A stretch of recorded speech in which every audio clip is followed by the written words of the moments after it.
I created a design software that boosted my wife's father Bankrupt company to $370 million in profit in a year. But suddenly, on his son's 16th birthday, my wife's dad gifted him the entire business. When I confronted him, he laughed at me and handed me $100, saying, "This is your actual value." I quietly left. But the next morning when they arrived at work, I still have the $100 bill. It sits in my wallet, tucked behind my driver's license, crisp and undamaged, despite everything that's happened since. Sometimes late at night, when the house is quiet and the weight of the past year presses down on my chest like a physical thing, I take it out and hold it up to the light. Benjamin Franklin stares back at me with that knowing expression, and I wonder if he'd find the irony as bitter as I do. $100. That's what Richard Castellano, my father-in-law, mentor, the man I'd rebuilt an empire for, decided I was worth. Not even enough for a decent dinner in the city he now ruled. But I'm getting ahead of myself. That's the problem with revenge, even the quiet kind, even the elegant kind that plays out in spreadsheets and legal documents rather than fists and shouting. It compresses time in your memory. The before and after becomes so starkly divided that you forget there was ever a middle, ever a time when you believed in the goodness of people, in the reciprocity of loyalty, in the basic human decency of those you called family. Let me start where all good tragedies start, with hope. 3 years ago, I married Elena Castellano in a ceremony that cost more than my parents' house. I didn't pay for it, of course. Richard did, and he made sure everyone knew it. Not crewy, but with that particular brand of benevolent patriarch energy that makes you feel simultaneously grateful and insignificant. The wedding was at his estate in the Hamptons. 500 guests, a 10-piece orchestra, flowers that had been flown in from Ecuador because Elena had once mentioned in passing that she loved orchids. I loved her desperately. The way you love someone when you're 28 and still believe that love conquers the practical realities of class difference. Elena was beautiful in the way that money makes people beautiful. Not just genetics, though she had those too, but the kind of beauty that comes from a lifetime of excellent nutrition, dermatologists, personal trainers, and the confidence of never having worried about rent. I was beautiful in a different way, I suppose. The way that hunger makes you sharp. The way that coding for 16 hours straight gives you a certain intensity in your eyes. The way that building something from nothing makes you stand a little taller, even when you're standing next to men in custom suits that cost more than your car. Richard liked that about me, I think. In the beginning, "You've got fire," he told me once during the engagement after I'd had too much of his 25-year-old scotch and started explaining my vision for integrated design automation systems. Not many kids your age have fire anymore. They want, but they don't burn. I burned. God, did I burn. The company Castellano Design and Architecture had been Richard's life's work. He'd started it in the 70s, built it through the boom years, watched it become synonymous with luxury commercial development on the East Coast. By the time I entered the picture, it was dying. Not dramatically, not with sudden bankruptcy or scandal, but with the slow, inevitable decline of a business model that hadn't evolved with the times. Their design process was baroque in its inefficiency. Architects worked in isolation, their renderings passing through layers of revision that could take months. Structural engineers recalculated load-bearing calculations by hand because they didn't trust the software. The estimating department used spreadsheets that had been built in 2003 and updated so many times they were more patched than program. Projects that should have taken 8 months stretched to 18. Clients who should have paid millions walked away frustrated. Richard knew it was dying. I could see it in the way his shoulders curved inward during board meetings, the way he'd stare at spreadsheets like they were written in a language he'd once known but had forgotten. "We're bleeding out," he told me. One night, 6 months after the wedding, we were in his study. that wood-paneled sanctuary that smelled of leather and old tobacco. And he looked smaller than I'd ever seen him. Mortal. Afraid. The Riverside project fell through today. That's 4 major contracts in 6 months. At this rate, we'll be shutting doors by Christmas. Elena had been crying when I came home that night. Not delicate tears, but the kind of sobbing that comes from watching your entire world crumble. Her brother Marcus was 16, still in private school, still planning on Yale. Her mother, Margaret's entire identity was wrapped up in charity galas and country club memberships. And Elena herself, she'd never worked, never needed to. But she'd also never imagined a life where the Castellano name didn't mean something. "I can fix it," I said. I don't know where the confidence came from. Maybe from the same place that had gotten me through MIT on scholarships while working 2 jobs. Maybe from the same place that had taught me to code when I was 12 because my parents couldn't afford a computer, so I'd use the ones at the library, staying until closing, writing programs on paper when I couldn't get screen time. Maybe from the same place that had made me fall in love with a woman so far above my station that our marriage had caused her grandmother to actually clutch her pearls. "I can fix it," I said again. And this time, Elena looked at me like I was her salvation. I designed the software in 4 months. It was the most beautiful thing I'd ever created. And I've created a lot of beautiful things. An integrated design platform that connected architects, engineers, estimators, and project managers in real time. Automated rendering engines that could generate 3-dimensional models from 2-dimensional plans in minutes instead of days. Structural analysis tools that ran complex calculations in seconds. A bidding system that interfaced directly with supplier databases, updating material costs automatically. I called it Prometheus. Not very subtle, I know, but I was young and I was giving fire to people who'd lost their way in the dark. And the irony of the name, the punishment that came after the gift, hadn't occurred to me yet. It worked like magic. Like actual magic. The first project we tested it on was a commercial complex in Boston. It had been estimated at 18 months and $47 million. With Prometheus, we delivered it in 9 months at $41 million. And the quality was better. The client was ecstatic. They gave us 3 more projects immediately. Word spread the way word spreads in industries built on relationships and reputation. Castellano Design and Architecture had figured something out. They had an edge. They were fast, they were efficient, they were accurate. Richard started taking meetings again with the confidence of a man who'd been given a second life. Within a year, the company went from bleeding to thriving.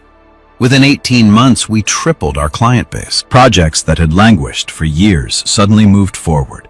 New clients appeared, drawn by the legend of what we could do. I trained the staff personally, worked 70, 80-hour weeks making sure everyone understood not just how to use Prometheus, but why it worked, how to maximize its potential. I became the indispensable man, the one everyone called when something went wrong, when a project hit a snag, when a client needed to be impressed. Richard promoted me to Chief Technology Officer, gave me an office 3 doors down from his. Started calling me son in a way that felt more genuine than when my actual father said it. My father, who'd told me that marrying into the Castellano family was above my raising and hadn't spoken to me since the wedding.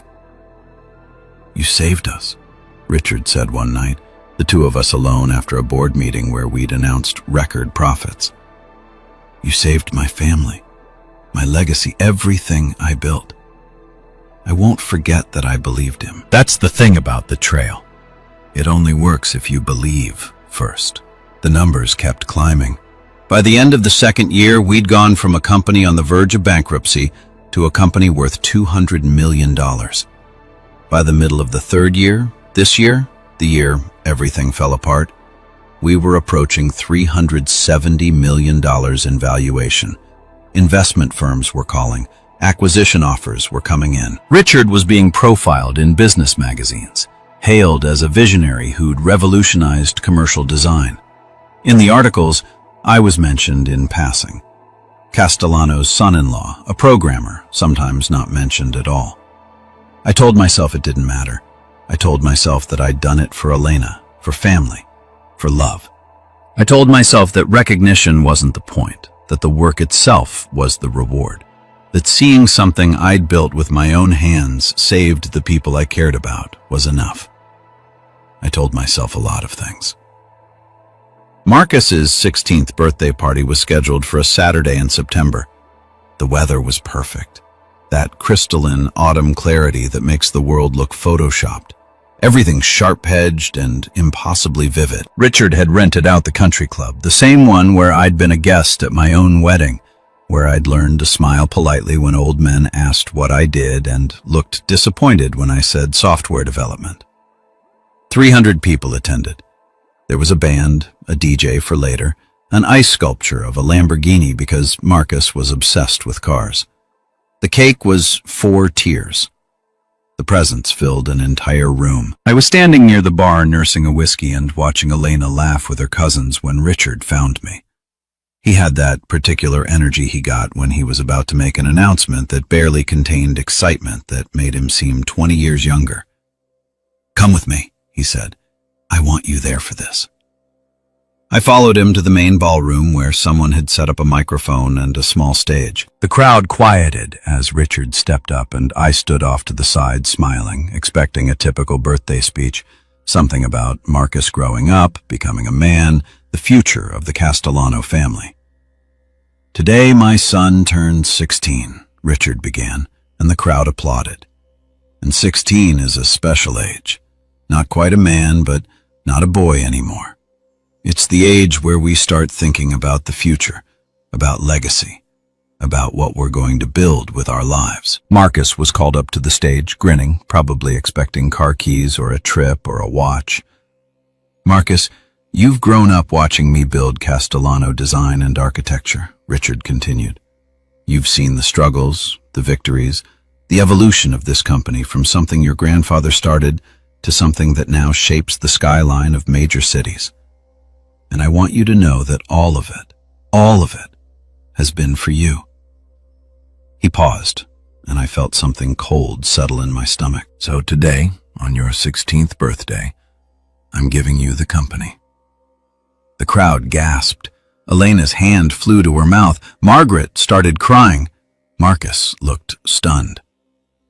"Dad, I don't understand." "The paperwork is already done," Richard said, and his voice was thick with emotion. "Effective immediately. You are the majority owner of Castellano Design and Architecture. I'll stay on as CEO for now, guide you, teach you everything I know. But this company, this legacy, this empire, it's yours. So it's always been meant for you." The applause was deafening. I stood there frozen while the crowd surged forward to congratulate Marcus, to shake Richard's hand, to toast to the future of the Castellano dynasty. Elena was hugging her brother, crying, and she caught my eye over his shoulder and smiled like this was wonderful, like this was exactly how things should be. I waited until the initial chaos died down, waited until Richard was alone for a moment, accepting a fresh drink from a waiter. Then I approached him, keeping my voice calm, professional. "Richard, can we talk?" He turned, and his smile was genuine, warm. "Of course. Quite a surprise, wasn't it? I wanted to tell you beforehand, but I thought the spontaneity would make it more special." "I need to understand something," I said. My voice sounded strange to my own ears, distant. "The company Prometheus, the systems I built, the contracts I negotiated, the training programs I developed, all of that is now owned by Marcus." Richard's smile didn't fade, but something shifted in his eyes. A weariness. "It's owned by Castellano Design and Architecture, which is now primarily Marcus's." "Yes." "Why?" "Because I built it," I said, and I heard my voice start to rise and forced it back down. "Richard, I saved this company. 3 years ago, you were months from bankruptcy. Everything that's happened since, the growth, the profits, the reputation, that's because of what I created. And we're grateful." Richard said, but his tone had cooled. You've been well compensated. Your salary is generous. You have excellent benefits. What exactly are you asking for? I'm asking for recognition, I said. I'm asking for a stake in what I built, partnership, equity, something that reflects my contribution. Richard looked at me for a long moment, and I saw something in his face I'd never seen before. Not just dismissal, but contempt, the kind of contempt that's been there all along, hidden behind affection and gratitude and that word son that I'd been fool enough to believe. You married my daughter, he said quietly. You live in a house I bought. You drive a car I helped you finance. You attend parties like this, meet people like this, because of me. And you think that because you wrote some software you deserve to own part of my family's legacy? Each word was a knife, precise and deliberate. I didn't just write some software, I said, and I could hear the desperation creeping into my voice. Richard, without me there is no company. You said it yourself, I saved you, and I thanked you. He said, I gave you a job, a salary, access to a life you'd never have had otherwise. What more do you want? I want what's fair. He laughed. Actually laughed. Then he reached into his pocket, pulled out his wallet, and extracted a $100 bill. He held it out to me, and when I didn't take it, he tucked it into my jacket pocket. This is your actual value, he said. A hired hand, a useful tool. But don't confuse usefulness with indispensability. There are 1,000 programmers who could have done what you did. The only reason you're here at all is because you married my daughter. The crowd was watching now, not obviously, but I could feel the weight of their attention. The way conversations had quieted, the way heads were turned just slightly in our direction. Richard, we're done here, he said. Enjoy the party. Try the shrimp, they're excellent. He walked away, and I stood there feeling the $100 bill in my pocket like a brand, like a mark of ownership, like proof of exactly how little I'd ever mattered. I didn't make a scene, didn't shout, didn't argue, didn't fight. I found Elena, kissed her cheek, told her I wasn't feeling well. She was too caught up in the celebration to really notice, just squeezed my hand and told me to feel better. I drove home in silence, sat in our living room, the living room in the house Richard had bought, and stared at the walls until the sun set and the room grew dark around me. And then I started planning, because Richard had made one crucial mistake. In his arrogance, in his certainty that I was just a tool to be used and discarded, he'd forgotten something important. I didn't just build Prometheus. I built it with keys, and I was the only one who had them all. The thing about building something powerful is that you have to understand destruction first. I learned that at MIT in a structural engineering course I took as an elective because Elena had mentioned once that she found architecture romantic. The professor, Dr. Cardenas, was old school, the kind of man who still used overhead projectors and referred to computers as thinking machines with a mixture of respect and suspicion. But he understood buildings in a way that transcended the digital, understood them as living systems of tension and support. Every structure, he told us, has critical points: load-bearing walls, foundation anchors, stress distributors. Remove the right one, and the whole thing comes down. But here's what separates an engineer from a vandal. An engineer knows exactly which point to remove, exactly how much force to apply, and exactly what the collapse will look like before it happens. I thought about that lecture a lot in the days after Marcus's birthday party. Sat in my home office, the one room in the house that still felt like mine, filled with monitors and servers and the quiet hum of machines that didn't judge, and thought about critical points, about load-bearing structures, about the difference between vandalism and precision. Prometheus wasn't just software. That's what Richard had never understood, what none of them had understood. It wasn't a tool you could hand to someone else and expect the same results. It was an ecosystem, an interconnected web of systems and subsystems, each one dependent on the others, each one calibrated to specific parameters that I'd spent months refining. And I'd built it with 3 kinds of keys. The first kind was obvious, the kind any competent software developer would include: administrative access, user permissions, security protocols. Richard's IT department managed these, and they were good at their jobs. Not great, but good enough that they'd probably catch any obvious attempt to lock people out or corrupt data. The second kind was less obvious. Proprietary algorithms buried deep in the code, optimization routines that made Prometheus fast and accurate in ways that competitors couldn't replicate. These were protected by obfuscation, by complexity, by the simple fact that the codebase was now so large, over 2 million lines, that no one except me understood how all the pieces fit together. But the third kind was invisible dependencies. Prometheus ran on a series of external services and databases that I'd set up in the early days when Richard's IT infrastructure was still a joke and I'd needed to move fast. Cloud servers for rendering, API endpoints for real-time collaboration, third-party services for material pricing, structural calculations, environmental impact assessments. The entire system was distributed across 17 different platforms, some commercial, some open source, some custom-built. And every single one of those connections ran through authentication systems that I controlled. Not the company. Me. I'd used my personal accounts to set them up, had paid for some of them with my own credit card in the beginning before Richard understood what I was building. The credentials, the API keys, the security certificates, they were all tied to email addresses and accounts that only I had access to. It had been expedience at the time, not planning. Move fast and break things. Isn't that what they say? Get it working first, clean it up later. Except I'd never cleaned it up.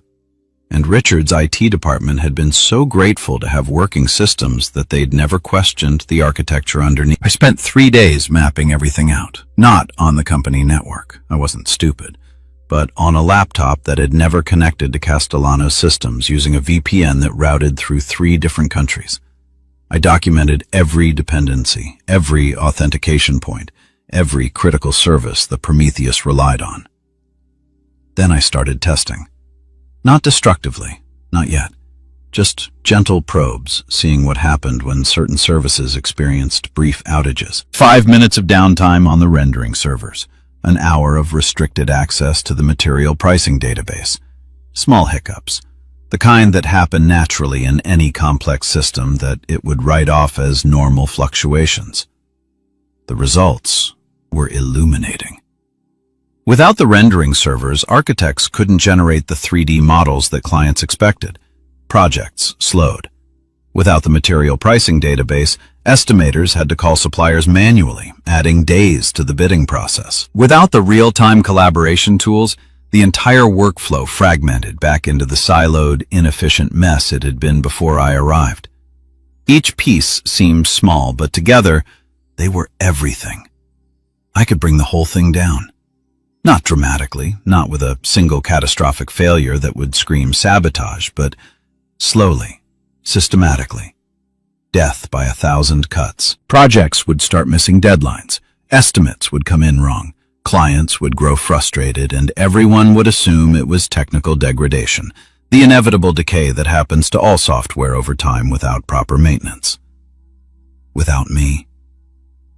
The thought should have brought satisfaction, should have felt like justice, like the elegant revenge that Richard deserved. But instead, I felt hollow, sick, because destroying what I'd built meant destroying the only thing I'd ever created that mattered. The only proof that I was more than what Richard said, the useful tool, easily replaced, worth $100. Elena found me in my office on the 4th night, 3 o'clock in the morning, surrounded by screens covered in code and architecture diagrams. She stood in the doorway in one of my old t-shirts, her hair pulled back, looking impossibly young and impossibly far away. "You haven't been sleeping," she said. Been busy with what? I gestured at the screens. Work stuff, system maintenance. She drifted closer, perched on the edge of my desk. We'd been married 3 years, but sometimes I still couldn't believe I got to touch her. Got to wake up next to her. Got to call someone like her my wife. Old habits from my old life. From the world where people like me didn't end up with people like her. Dad told me you two had words, she said carefully. At Marcus's party, did he tell you what he said? He said you were upset about the company transfer, that you felt like you should have been consulted. I laughed and it came out bitter. Consulted? Is that what he called it? He said you'd understand eventually that it's a family matter and Marcus is the heir, and that's just how these things work in families like ours. She paused, like mine. The correction was small but significant. Families like hers, not like ours. Because I wasn't really family, was I? Not in the way that mattered. Not in the way that got you companies worth hundreds of millions. Elena, I saved that company. You know that, right? 3 years ago, your father was 6 months from bankruptcy. Prometheus, everything I built, that's the only reason Castellano Design exists right now. I know, she said, and she sounded tired. And we're all grateful. Dad's grateful. He talks about you all the time, about how brilliant you are, how lucky we were that you came into our lives. He gave Marcus the company. He gave Marcus the family business. That's different. How? Because Marcus is his son, she said. And there was an edge to her voice now, a defensiveness. I recognized because that's how legacy works. My father built that company from nothing, and he gets to decide what happens to it. He built it from nothing, I repeated, and I rebuilt it from bankruptcy. But apparently that doesn't count. Elena stood up, wrapped her arms around herself. What do you want, exactly? You have a job, a good job. You're a CTO of a major company. You make excellent money. We have this house. We have a good life. What more are you asking for? And there it was. The same question Richard had asked, phrased more gently, but with the same underlying assumption, that I should be grateful for what I'd been given. That wanting more was greedy, presumptuous proof that I didn't understand my place. I want recognition, I said quietly. I want equity. I want a stake in what I built. You didn't build it alone. My father, your father, was 6 months from closing the doors when I started. Elena, you know this. You were there. You saw what it was like and you fixed it, and we're grateful. But that doesn't mean you own it. The word hung between us. Own. As if ownership was something granted from above, not earned through work, through sacrifice, through the kind of 70-hour weeks that had left me exhausted and wired and convinced I was building something that mattered. He gave me $100, I said. Elena blinked. What? At the party, when I asked about equity, about partnership, about anything that reflected what I'd contributed, he pulled out his wallet and gave me a $100 bill and told me that was my actual value. Her face went pale. He didn't. He did. In front of half the party. That's not what he told me. He said you two had a disagreement, that you were emotional, that he'd talk to you when things cooled down. I pulled the $100 bill from my wallet, the one I'd been carrying like evidence, like a reminder of exactly what I was worth to the Castellano family. Held it up between us. She stared at it, then at me, and I watched something shift in her face, some calculation happening behind her eyes, trying to reconcile the man she loved with the man her father had described, trying to figure out who was telling the truth, who was being reasonable, who was the villain in this story. Maybe you misunderstood, she said finally. Maybe it was a joke that came out wrong. Dad has a strange sense of humor sometimes. Elena, or maybe you were being demanding and he reacted badly. He's been under a lot of stress with the company transition. Are you serious right now? I'm trying to understand. Her voice rose, cracking. I'm trying to understand why you're sitting in here at 3 o'clock in the morning obsessing over code, looking at me like I'm the enemy. I'm trying to understand why you can't just be happy that my family is successful, that Marcus has a future, that we're all doing well. Because it's my success, I said. It's my work, and your father just gave it to a 16-year-old kid and told me I was worth $100. So what are you going to do? She was crying now, angry tears. Quit, Sue? Destroy everything out of spite?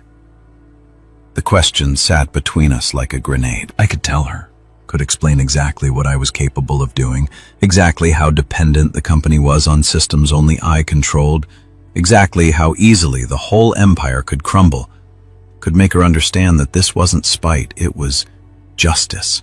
It was the natural consequence of treating people as disposable. But looking at her tears, at the way she'd wrapped her arms around herself like she was trying to hold her world together, I realized she'd already chosen. Maybe not consciously, maybe not completely, but the choice was there in the way she'd asked what he told me instead of believing what I'd said. In the way she'd suggested I'd misunderstood, been too demanding, was being emotional. In the way she'd said families like mine instead of families like ours. I'm not going to do anything, I said, and I was surprised by how calm my voice sounded. I'm just going to work. That's all. Just work. She nodded, relieved, and wiped at her eyes, came over and kissed my forehead, and I smelled her shampoo, the same expensive brand she'd used since we met, and felt the distance between us like a physical thing. Come to bed soon, she asked. Soon. End quote. She left and I sat there in the glow of my monitors, looking at the architecture of Prometheus spread across the screens. All those interconnected systems, all those dependencies, all those single points of failure that only I knew about. Dr. Cardenas had been right. The difference between an engineer and a vandal was knowing exactly which point to remove, exactly how much force to apply, and exactly what the collapse would look like. But he'd left something out. The difference between an engineer and an artist was knowing how to make the collapse look like an accident. I spent the next week at the office acting completely normal, attended meetings, reviewed code, helped troubleshoot a rendering issue on the Philadelphia project, smiled at Richard in the hallways, had lunch with Marcus, who wanted advice on running the company, and talked about his vision for expansion with the earnest enthusiasm of someone who'd never actually built anything. I want to take us international, he said over sushi that he'd ordered to the executive dining room. London, Dubai, Singapore. Really make Castellano a global brand. That's ambitious, I said. Dad thinks I should wait, learn the domestic business first, but I think we need to be bold, strike while we're hot. I nodded, took notes, offered suggestions, played the role of loyal advisor, helpful CTO, grateful son-in-law. And the whole time I was thinking about dependencies, about critical points, about the architecture of destruction. The beautiful thing about complex systems is that they fail in complex ways. When something goes wrong, there are always multiple possible causes, multiple places to look, multiple experts who can offer theories. The more sophisticated the system, the harder it is to determine exactly what broke and why. And Prometheus was very, very sophisticated.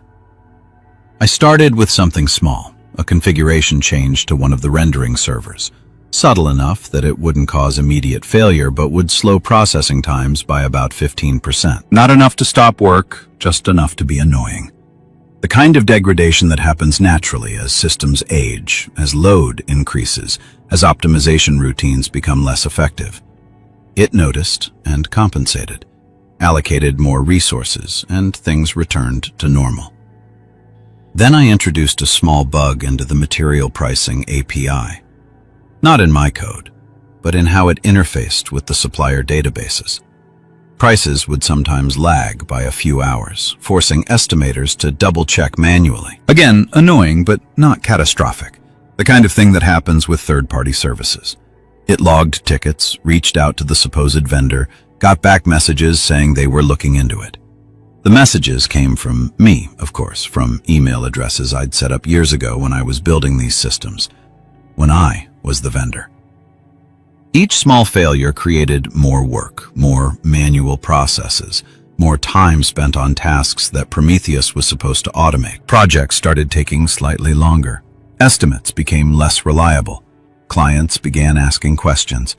And through it all, I was the helpful CTO, working late to troubleshoot, offering theories, implementing fixes that worked temporarily before the next small failure emerged.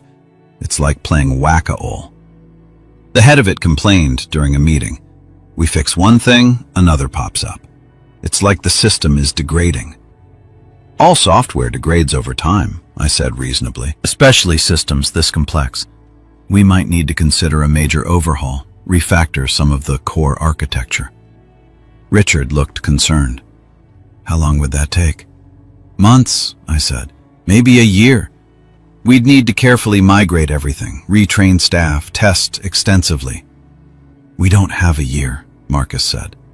He'd started attending executive meetings, sitting at Richard's right hand, trying to project authority. We have the Singapore pitch in 3 months. We need the systems working perfectly. Then we'll keep patching, I said. Keep things running as best we can. Can't we just hire more programmers? Marcus asked.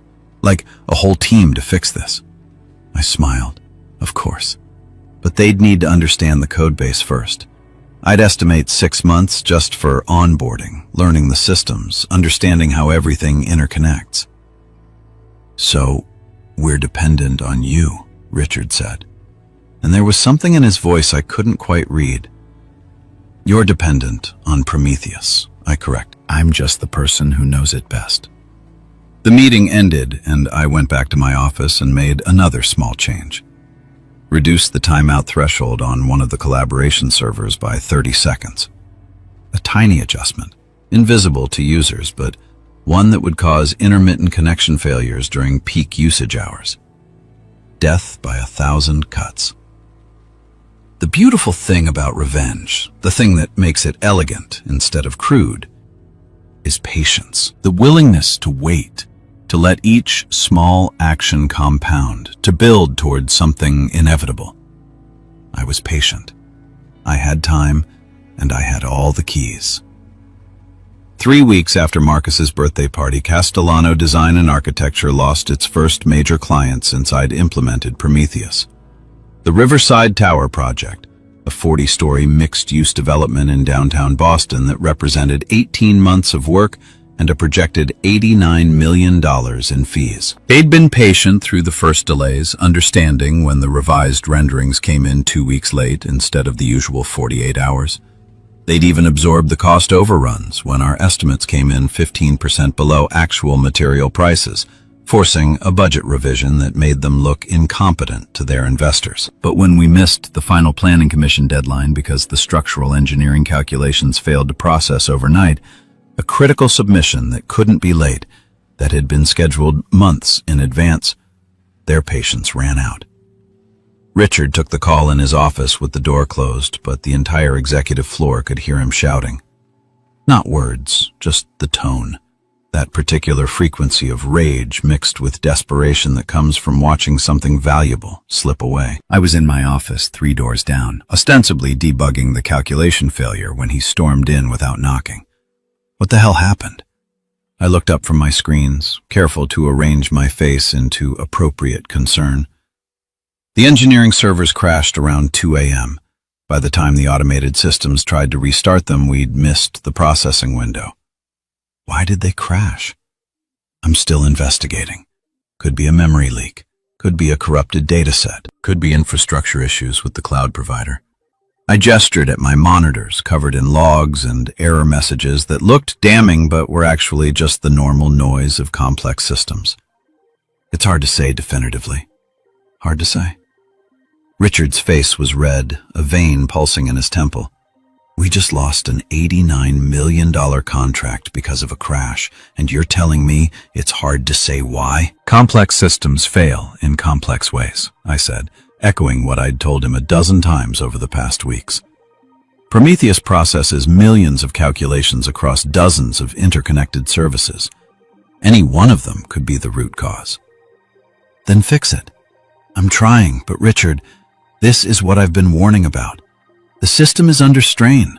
We've scaled up so fast, taken on so many projects that we're pushing the architecture beyond what it was designed to handle.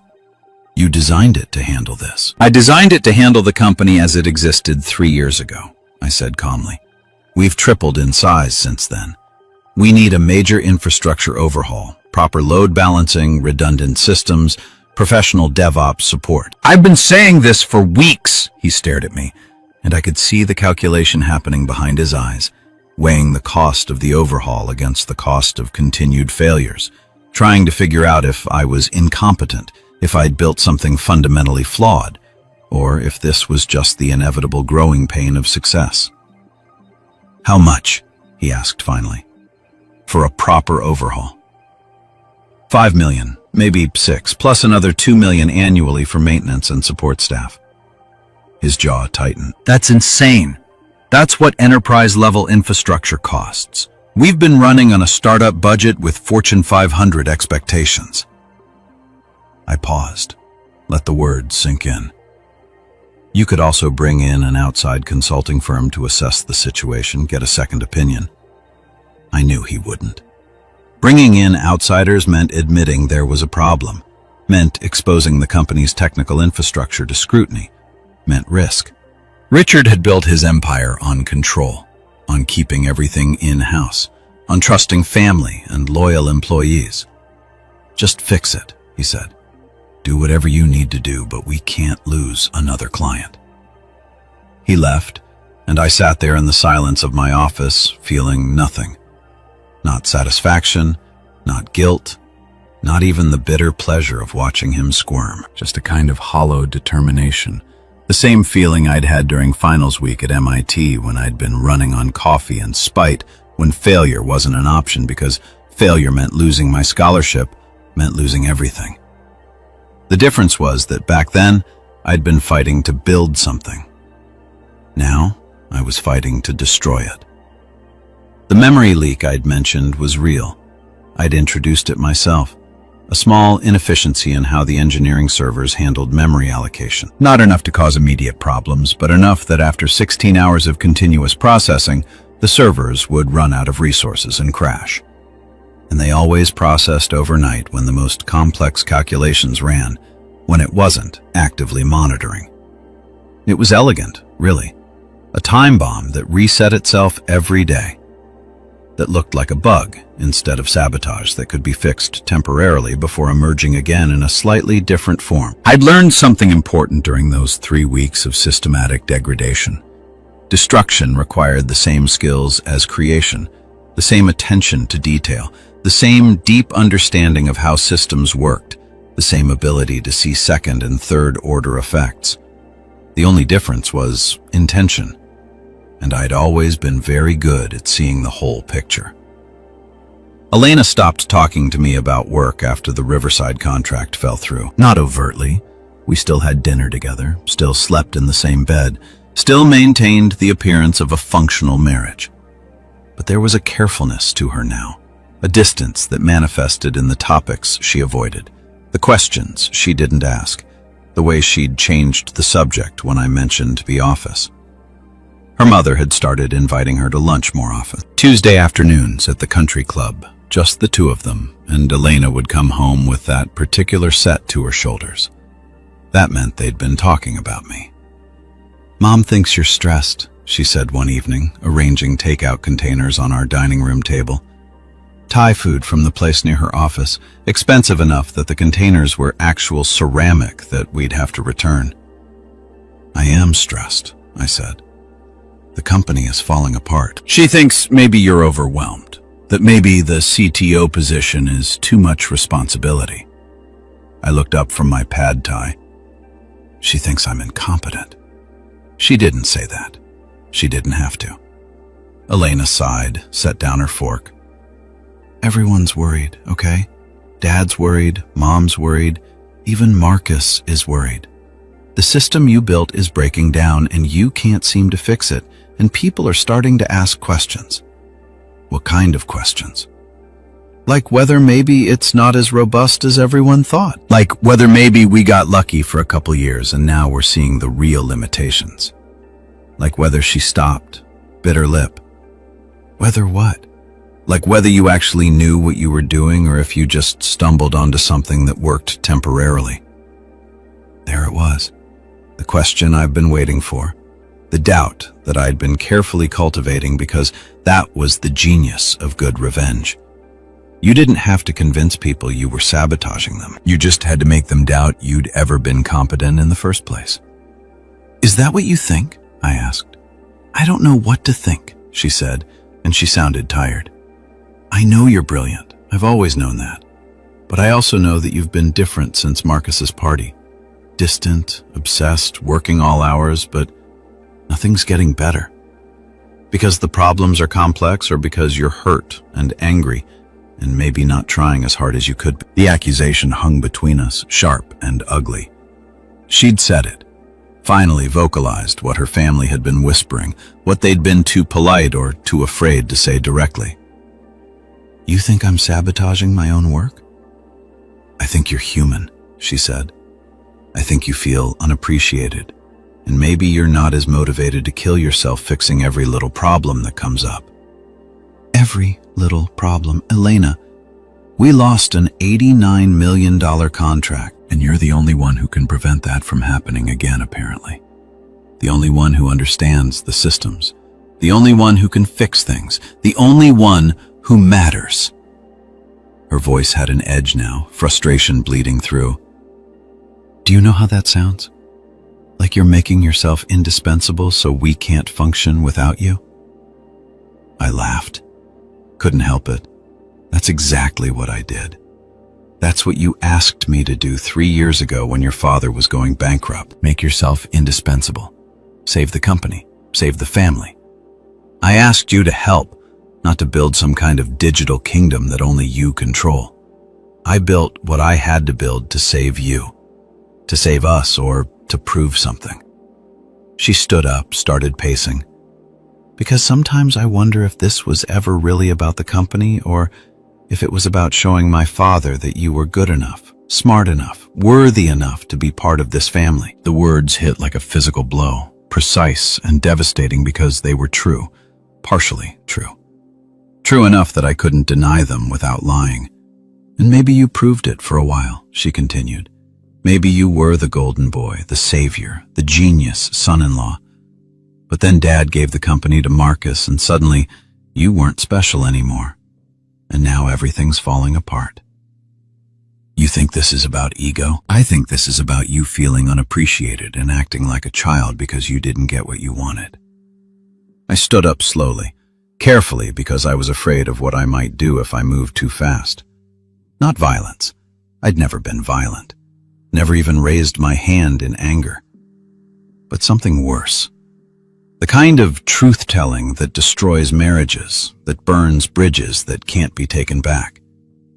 What I wanted, I said quietly, was basic recognition for rebuilding your family's company from scratch. What I wanted was partnership, equity, a stake in what I created.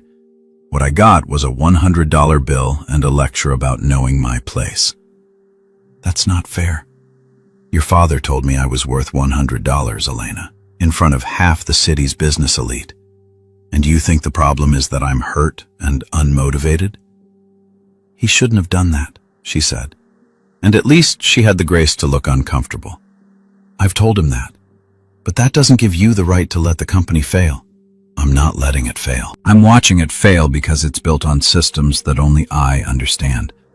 Systems that are now breaking down because they're being pushed beyond their capacity. That's not sabotage. That's reality.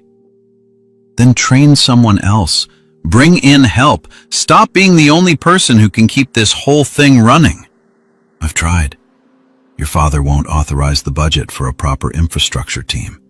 He thinks I'm exaggerating the problem. Are you?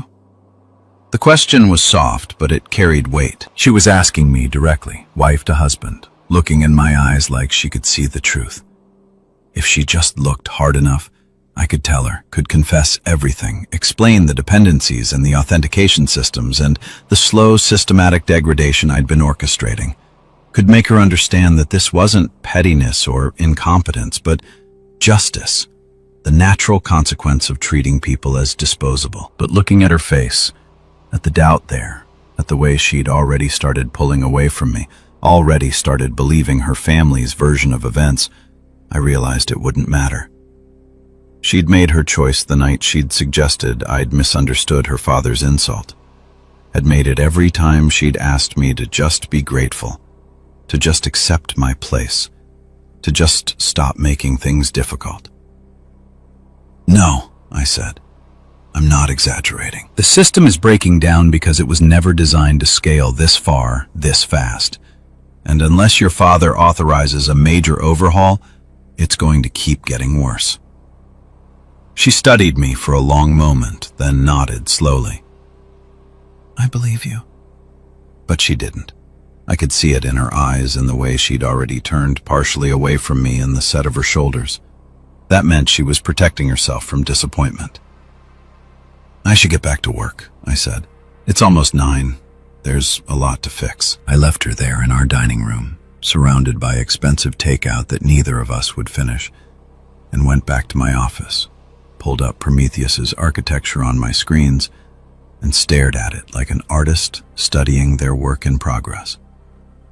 The next degradation was already planned, a modification to the API that handled client data synchronization. Nothing that would corrupt data or lose information, just a subtle change that would cause sync conflicts during multi-user sessions. Architects and engineers would find themselves working on slightly different versions of the same files, creating discrepancies that would need to be manually reconciled. Another cut, another small wound that would bleed efficiency, bleed confidence, bleed the reputation that Richard had spent 3 years rebuilding. My phone buzzed. A text from Marcus. Can we talk? Got some ideas about the tech problems. I stared at the message, at the casual confidence of someone who'd been given an empire and thought he could fix it with ideas. 16 years old, never built anything, never struggled for anything, and he had ideas about problems he didn't even understand. I typed back, "Sure, tomorrow afternoon, perfect. I think I might have a solution." I almost laughed. A solution? As if solutions were simple things easily found, like answers in the back of a textbook. As if the problems were accidents instead of architecture, bugs instead of design. But I said looking forward to it because that was the other thing about revenge, about the elegant kind that played out slowly. You had to maintain appearances, had to smile and nod and pretend that everything was normal while the foundation crumbled beneath everyone's feet. The office was quiet at 9:30. Most people had gone home, back to families and lives that didn't revolve around code and systems and the careful dismantling of digital empires. I could hear the cleaning crew down the hall, the soft hum of vacuums and the occasional laugh of people who had simple jobs with simple problems. I pulled up the API documentation, started writing the modification that would cause the synchronization conflicts. The code was elegant, efficient, nearly identical to the original except for a few key lines that changed how version conflicts were resolved, or rather, how they weren't resolved. My fingers moved across the keyboard with the muscle memory of 1,000 late nights, 10,000 hours of practice, the accumulated expertise of someone who taught themselves to code because they couldn't afford not to be excellent. Somewhere in the building, Richard was probably still in his office too, staring at spreadsheets and client lists and trying to figure out how to prevent the next disaster. Somewhere in the city, Elena was probably on the phone with her mother discussing her difficult husband who couldn't just be grateful, couldn't just accept his place, couldn't just make things work. And somewhere in the future, weeks or months from now, I couldn't say exactly when, Castellano Design and Architecture was going to face a choice. Either authorize the multi-million-dollar overhaul that I'd requested, giving me back the leverage I'd lost when Richard handed Marcus the company, or continue bleeding clients and reputation until the whole thing collapsed. Either way, I'd prove my value. Either way, they'd know exactly what I was worth. And it was a hell of a lot more than $100. I finished the modification, tested it in isolation, confirmed it would do exactly what I intended. Then I deployed it to the production servers, watching the update propagate across the system like a virus, invisible and patient, and waiting for the right conditions to activate. Tomorrow, when architects and engineers started their work, they wouldn't notice anything wrong immediately. The problems would emerge gradually. A discrepancy here, a conflict there, small enough to be annoying but not alarming, until they added up, until the pattern became clear, until everyone realized that Prometheus wasn't just degrading, it was dying. And there was only one person who could save it. I shut down my workstation, gathered my things, and headed for the parking garage. The building was nearly empty now. Just security guards and cleaning crews and the occasional light burning in an executive office where someone was working late, fighting fires, trying to hold together an empire that was slowly coming apart. The autumn air was cold when I stepped outside, sharp and clear in that way that makes everything feel more real, more vivid. I could see my breath, see the stars above the city lights, see the shape of my future stretching out ahead of me like a path through darkness. I'd been afraid initially that destroying what I'd built would hurt, that it would feel like killing a child, like burning down a house I'd constructed with my own hands. But it didn't hurt. It felt like mathematics, like engineering, like the precise application of force to critical structural points, exactly calibrated, exactly timed. It felt like justice, and I was just getting started. Marcus arrived in my office at 2 p.m. sharp, dressed in a suit that probably cost more than my first car. He'd started dressing like an executive since the company transfer, trading his prep school blazers for three-piece Tom Ford numbers that made him look like he was playing dress-up in his father's closet. Which in a way he was. "Thanks for making time," he said, settling into the chair across from my desk with the casual confidence of someone who'd never had to ask for anything twice. "Of course. You said you had ideas about the technical problems." He pulled out an iPad, swiped through a few screens. "I've been doing research, talked to some guys at school whose dads run tech companies, and I think I know what the issue is." I leaned back in my chair, forced my face into an expression of interested receptiveness. "I'm listening." "We're using too many different systems," he said with the certainty of someone who just discovered gravity. "All these cloud services and APIs and third-party vendors, it's too complicated. We should consolidate everything into one platform. Microsoft has this enterprise suite, Azure, that can do everything Prometheus does, but it's all integrated, all supported by a major corporation." I nodded slowly. "That's an interesting thought, right?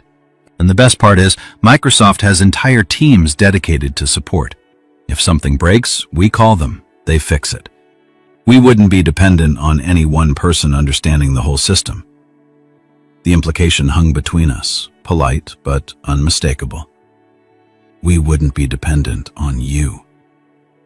"The migration would be complex." I said, "We're talking about moving 2 million lines of custom code, 3 years of project data, proprietary algorithms that are specifically optimized for architectural design. Microsoft's tools are generic. They're built for general enterprise use, not specialized applications. But they work, right? I mean, huge companies use Azure. If it's good enough for them, it should be good enough for us." It was the logic of someone who'd never built anything, who thought software was interchangeable, who believed that complexity could be solved by throwing money at brand names. The logic of someone who'd been given a company without understanding what made it valuable. "Azure is powerful," I said carefully. "But Prometheus isn't just a collection of tools.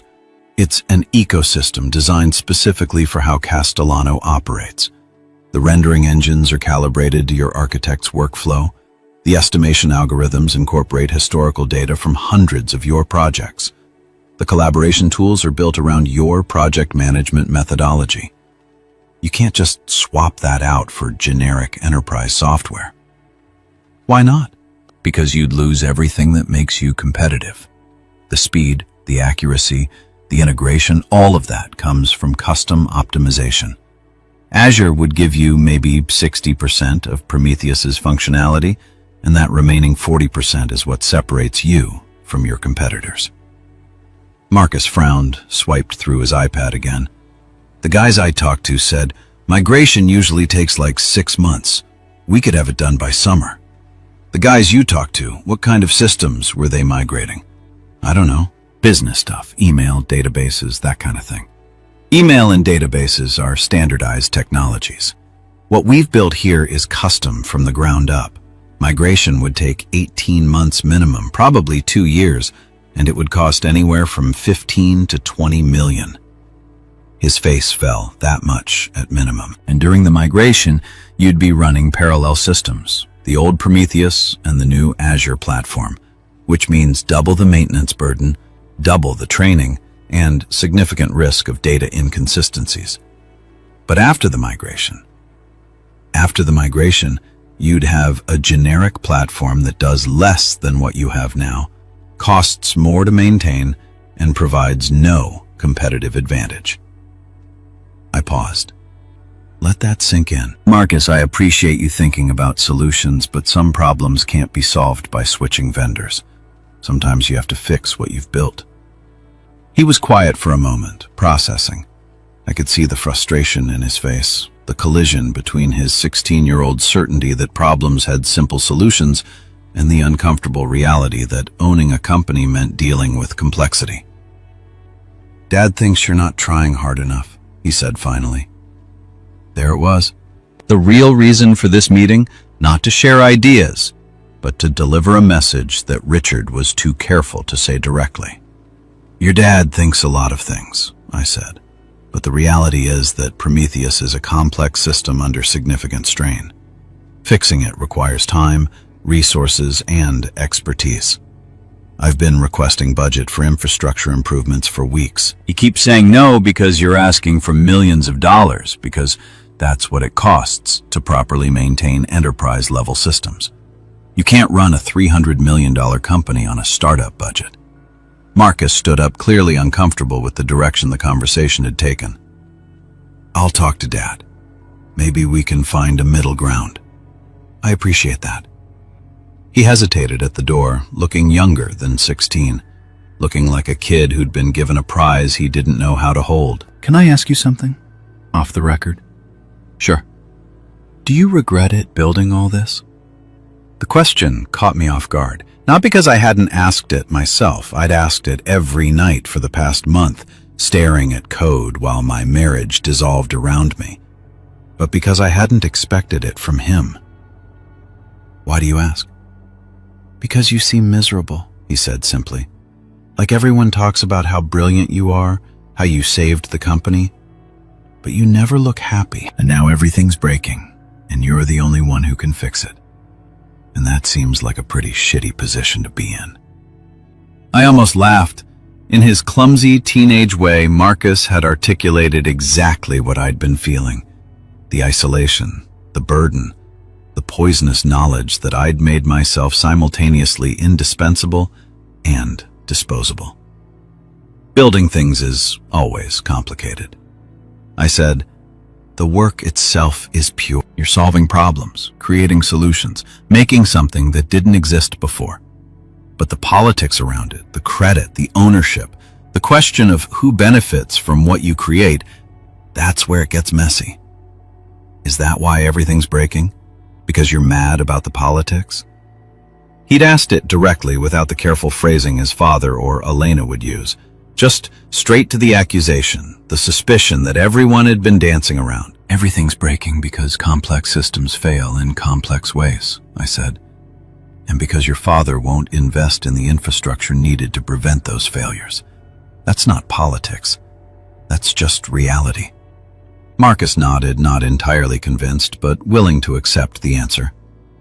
For what it's worth, I think you should have gotten more credit. Like everyone knows, Dad didn't do this alone. But he's weird about legacy stuff, about keeping it in the family.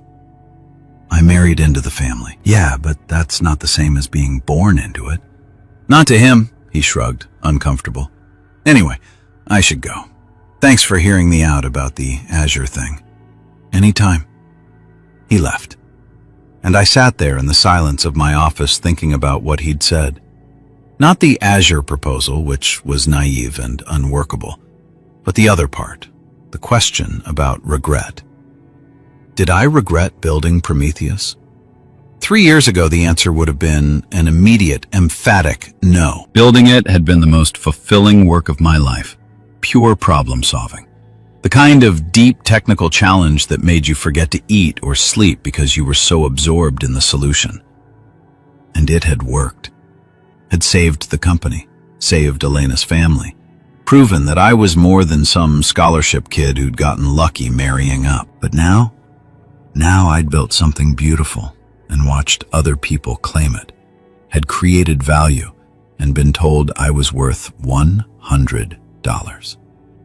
Had made myself indispensable and discovered that indispensability without ownership was just another form of servitude.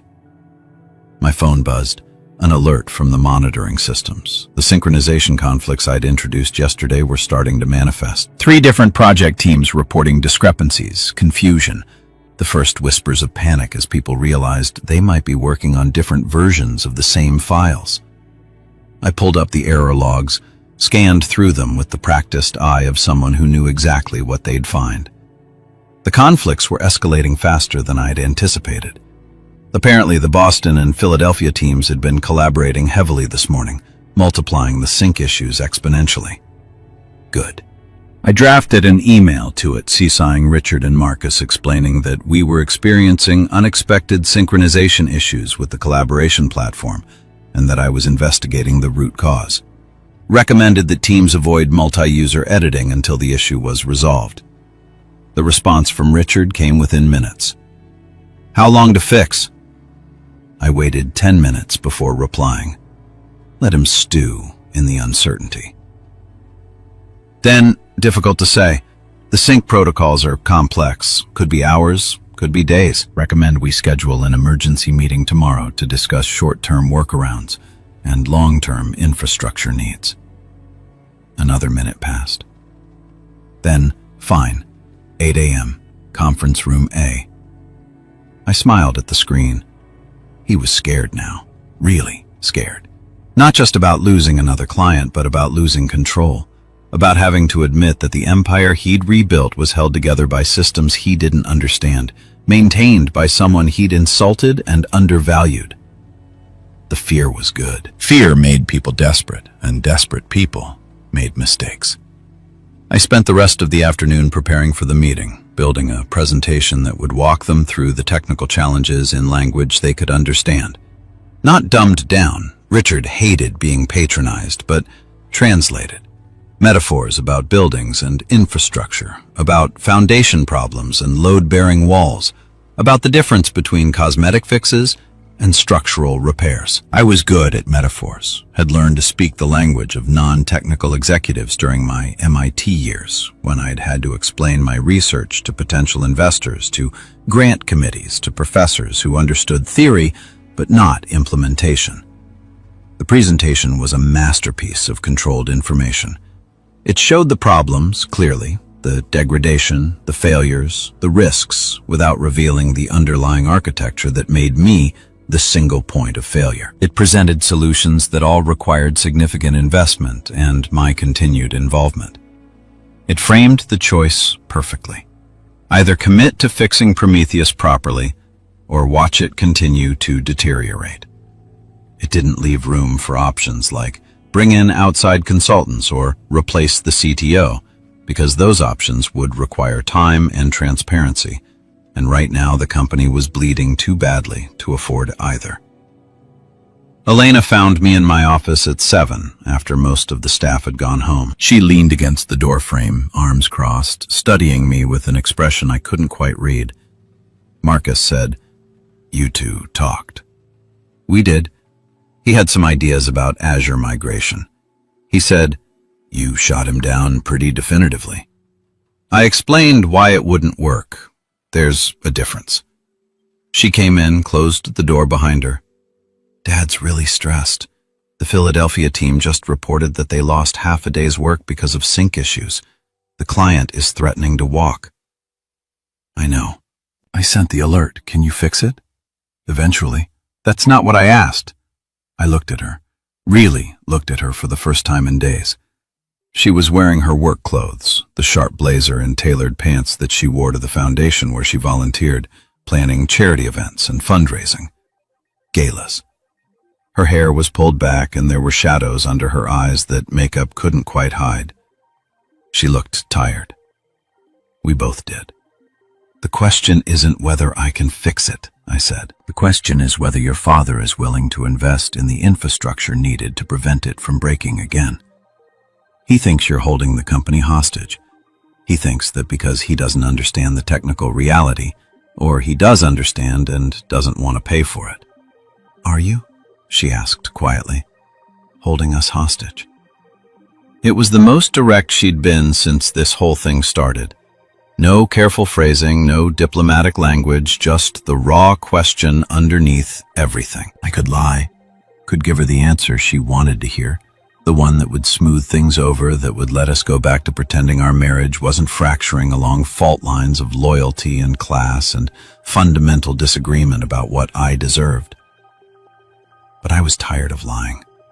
Tired of smiling and nodding and playing the grateful son-in-law who was just so thankful to be included. I'm doing my job, I said. I'm maintaining systems that your father won't invest in properly. I'm fixing problems that are the natural consequence of scaling too fast without adequate infrastructure. If that feels like hostage-taking, maybe the problem isn't me. Maybe the problem is that you finally realized how dependent you are on someone you took for granted. Her jaw tightened. We didn't take you for granted. Your father gave me $100 and told me that was my value. And I told you that was wrong. I talked to him about it. He said he lost his temper, that you were being demanding. I asked for equity in what I built. That's not demanding. That's basic fairness. You married into this family knowing how it worked, knowing that Dad built this company, that it's his legacy, that he gets to decide what happens to it. I married you. I said I didn't marry the company and I saved it anyway because I loved you and wanted your family to be okay. But apparently saving someone's entire livelihood doesn't earn you a seat at the table. It earns you a $100 bill and lectures about gratitude. She flinched. You can't keep throwing that in my face. Why not? It's the truth. It's the moment when I realized exactly what I was to your family. A useful tool. A hired hand who should be grateful for the privilege of serving the Castellanos. That's not fair.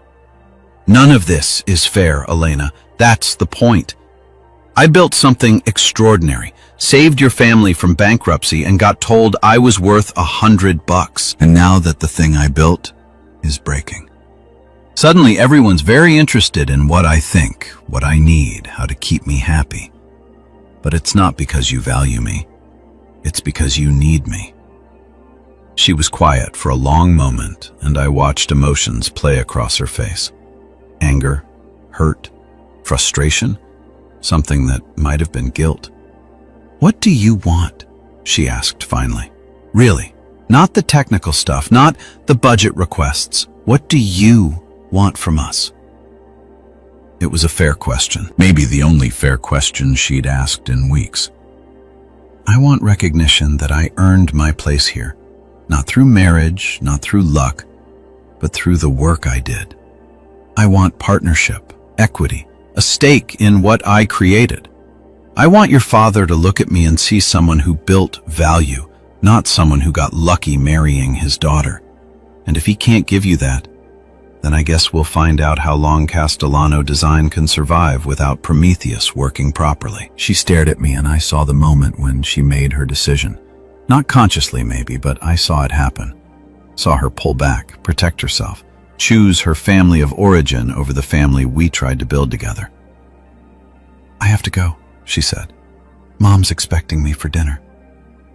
Of course she is. What's that supposed to mean? It means you've had dinner with your mother 4 times this week and we haven't had a real conversation in a month. Maybe I don't like the conversations we have anymore, she said, and there was real pain in her voice. Maybe I don't like what you're becoming. What am I becoming? Bitter, vindictive, someone who's willing to let everything burn because you didn't get what you wanted? I laughed, harsh and ugly. I'm not letting anything burn. I'm watching the natural consequences of your father's decisions play out. That's different, is it? She didn't wait for an answer, just turned and left, closing the door quietly behind her. And I sat there in the silence, wondering when exactly we'd pass the point of no return. When this had stopped being about fixing problems and started being about proving points. When love had become subordinate to loyalty, and loyalty had become a question of blood versus choice. My phone buzzed. Another alert, this time from the rendering servers. The memory leak I'd introduced was manifesting earlier than expected, probably because the Philadelphia team was trying to catch up on their lost work, pushing the system harder than usual. I pulled up the diagnostics, watched the memory usage climbing steadily toward critical levels. Another few hours and the servers would crash, taking down all the rendering work happening across the company's active projects. I could fix it. A few keystrokes, a patch deployed, problem solved. Or I could let it crash. Add another data point to tomorrow's presentation, another piece of evidence that Prometheus was dying and that only I could save it.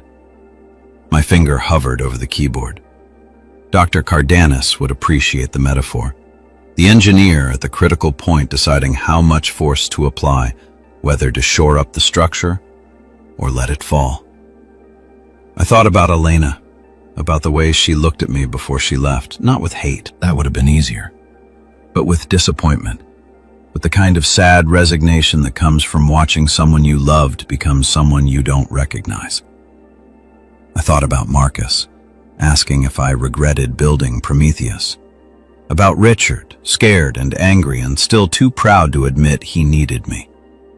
About 3 years of work, of late nights and sacrifices, and the burning certainty that I was creating something that mattered. And then I thought about that $100 bill still in my wallet, still crisp and perfect and insulting.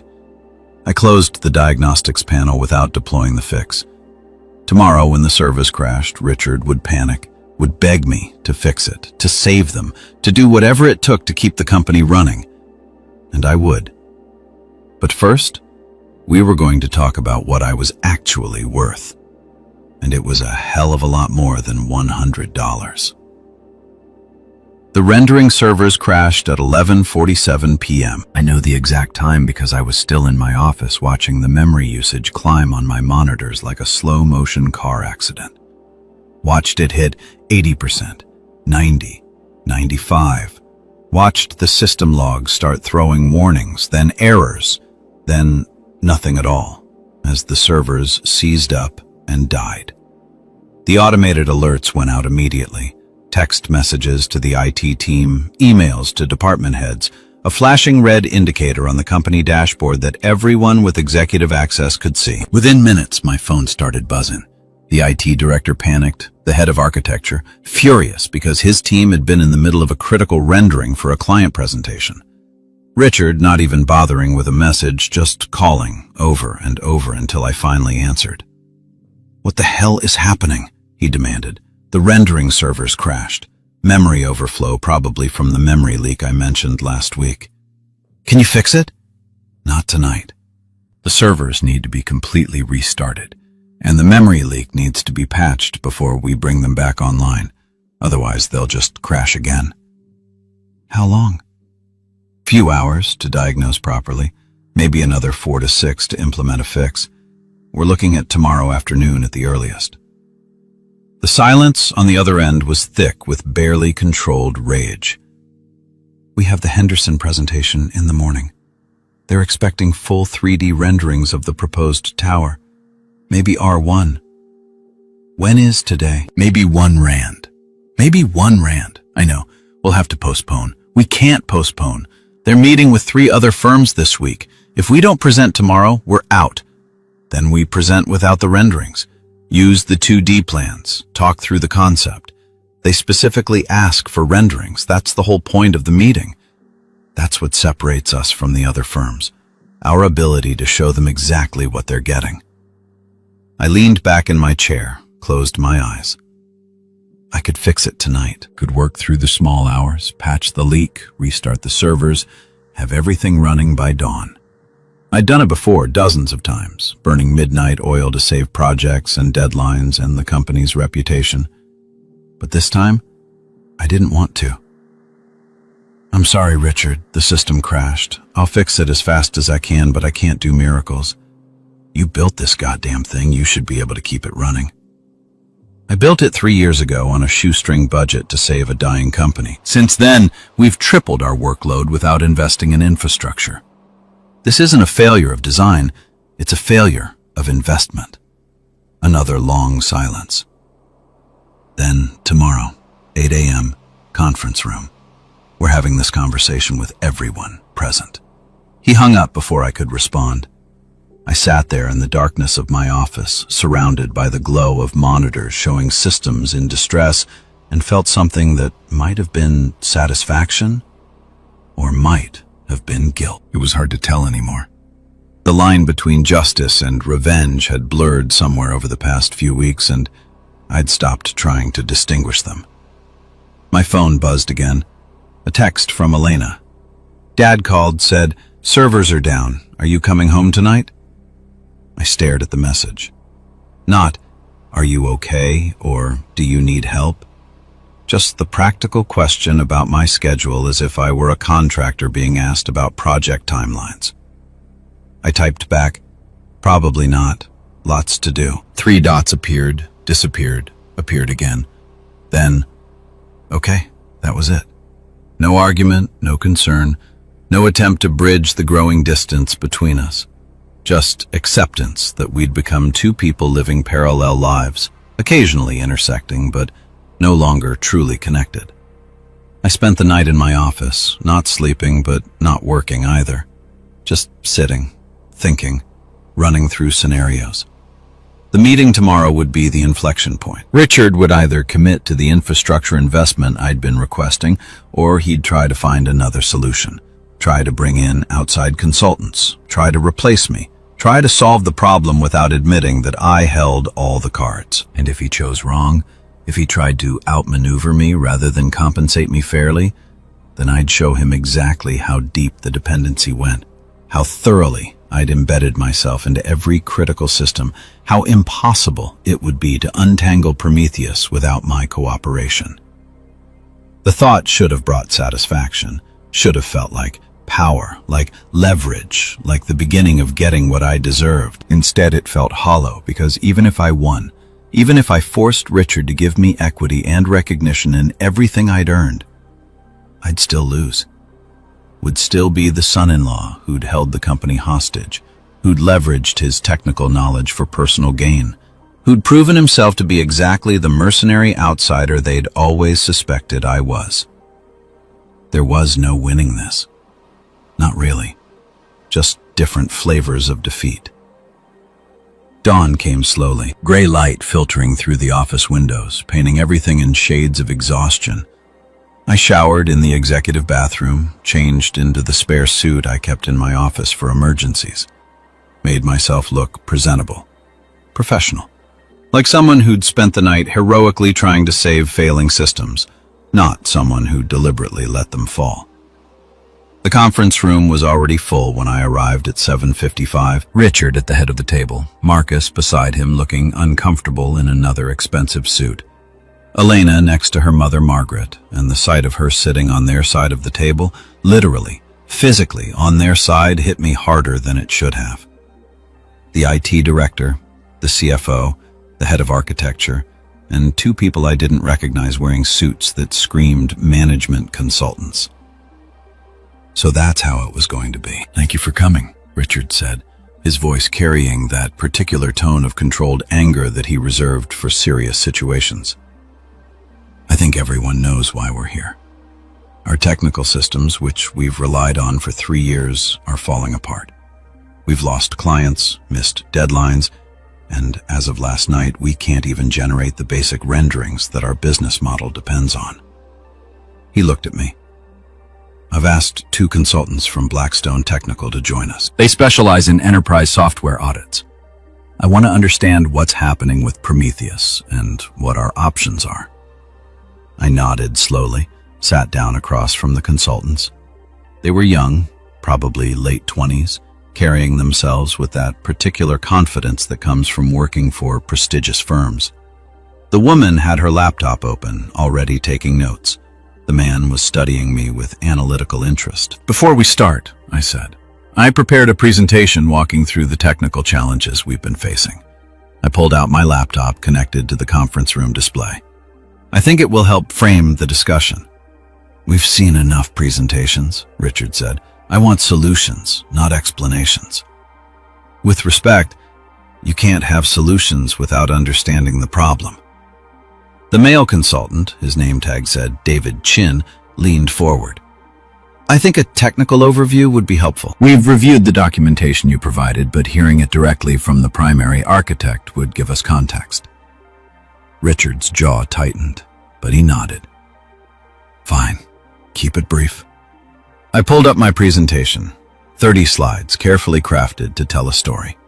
Started with Prometheus's architecture, the distributed systems, the cloud services, the interconnected dependencies that made it powerful but complex, showed the growth curve of the company's workload over 3 years, highlighted the infrastructure requests I'd made and that had been denied. Then I showed the failures, a timeline of degradation, each incident marked and explained. The Riverside Tower deadline missed due to calculation errors, the Henderson rendering failure from last night, the synchronization conflicts plaguing multiple teams. Each one color-coded, categorized, traced back to its root cause. The pattern is clear, I said, advancing to a slide that showed projected failure rates. Prometheus is operating beyond its designed capacity. Without significant infrastructure investment, these failures will increase in frequency and severity. How much investment are we talking about? The CFO asked. 5 to 6 million for a comprehensive overhaul, another 2 million annually for maintenance and dedicated support staff. Margaret gasped. Marcus looked shocked. Richard's expression didn't change, but I saw his hands clench under the table. The female consultant, Sarah Kim, according to her tag, raised her hand. What about alternative solutions? Migration to established enterprise platforms, bringing in additional development talent to share the workload. I've evaluated those options. I said migration would take 18 to 24 months and cost 15 to 20 million with significant functionality loss. As for additional talent, the learning curve for Prometheus is steep. We're looking at 6 to 8 months before any new developer could contribute meaningfully. That seems excessive, David said. Most complex codebases can be onboarded within a few months. Most complex codebases are built on standard frameworks with comprehensive documentation. Prometheus is custom-built, highly optimized with proprietary algorithms that aren't documented anywhere except in the code itself. Why isn't it documented? Sarah asked. Good question. The kind of question that someone with experience would ask that would expose exactly how much of Prometheus existed solely in my head. Time constraints, I said smoothly. When I built this, the company was months from bankruptcy. Speed was more important than documentation. I was the only developer, and documenting for myself seemed redundant. So the entire system is dependent on your knowledge, David said. Practically speaking, yes. Richard finally spoke, his voice tight. Which brings us to the real issue. We have a business-critical system that only one person understands, and that person is asking for millions of dollars to fix problems that keep getting worse despite his best efforts. The accusation hung in the air, polite but unmistakable. Elena looked down at her hands. Marcus shifted uncomfortably. Are you suggesting I'm causing these problems intentionally? I asked quietly. I'm suggesting that the problems are convenient. They give you leverage, make you indispensable, justify the compensation and recognition you've been demanding. I've been requesting, not demanding. And the problems aren't convenient. They're inevitable. This is what happens when you scale a system beyond its design parameters without proper investment. Or it's what happens when someone wants to prove a point, Margaret said softly. All eyes turned to her. She rarely spoke in business meetings, preferred to operate through influence and suggestion rather than direct confrontation. My husband gave you a job, a salary, a place in this family. And when that wasn't enough, when you wanted more, suddenly everything started falling apart. The temperature in the room dropped 10 degrees. Mrs. Castellano, I said, keeping my voice level. With respect, the timing isn't suspicious. It's logical. Prometheus worked perfectly when the company was smaller. As we scaled, as my son was given control of the company, she interrupted. That's when things started breaking. Right after Marcus's birthday. Right after you didn't get what you wanted. I looked at Elena silently, asking her to say something, to defend me, to point out the absurdity of the accusation.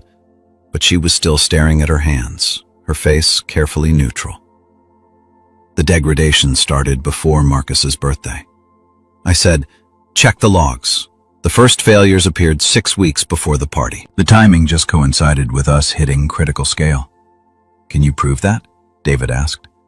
The logs are in the system. Anyone can review them.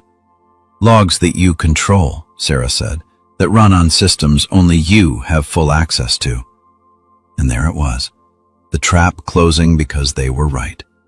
I did control the logs, did have root access to everything, could theoretically manipulate any evidence I presented. The dependency I'd created, the architecture that gave me leverage, also made any defense I offered suspect. Richard leaned forward. Here's what I think is happening. I think you built something valuable, and you're angry that you don't own it. So you're letting it break. Maybe actively breaking it to force us into giving you what you want. And I think that's extortion. The word landed like a bomb. Extortion. Not just ungrateful or demanding or difficult, but criminal. An accusation that could destroy careers, end marriages, justify any action they decided to take. That's a serious accusation, I said, and I was surprised by how calm my voice sounded. Do you have any evidence? We have a system that worked perfectly for 2 years, suddenly falling apart after you were denied equity. We have problems that only you can fix that always seem to justify the exact investments you've been requesting. We have your own admission that you're the single point of failure for our entire technical infrastructure. Richard's voice was rising now. 3 years of frustration bleeding through. And we have consultants here who are going to review everything, audit every line of code, examine every system, and find out exactly what's happening. I looked at David and Sarah. They were watching me carefully, probably trying to decide if I was a saboteur or just an arrogant developer who'd built a fragile system. An audit is fine, I said. I have nothing to hide, but I should warn you.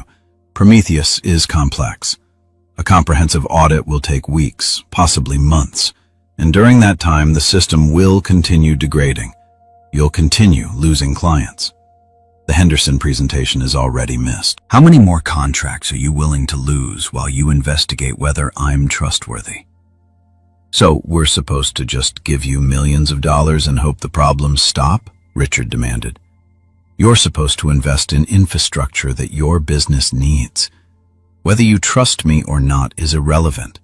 The technical reality is that Prometheus needs an overhaul or replacement. David said, from what you've described, it might be more cost-effective to start fresh, build a new system with proper documentation, redundant expertise, and modern architecture. I smiled.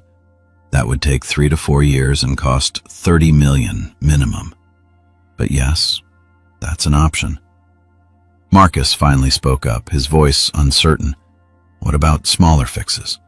Like, not the whole overhaul, but targeted improvements that would stop the immediate problems. Targeted improvements are what I've been doing for the past month. I said they buy time, but they don't solve the underlying issues. It's like patching cracks in a foundation.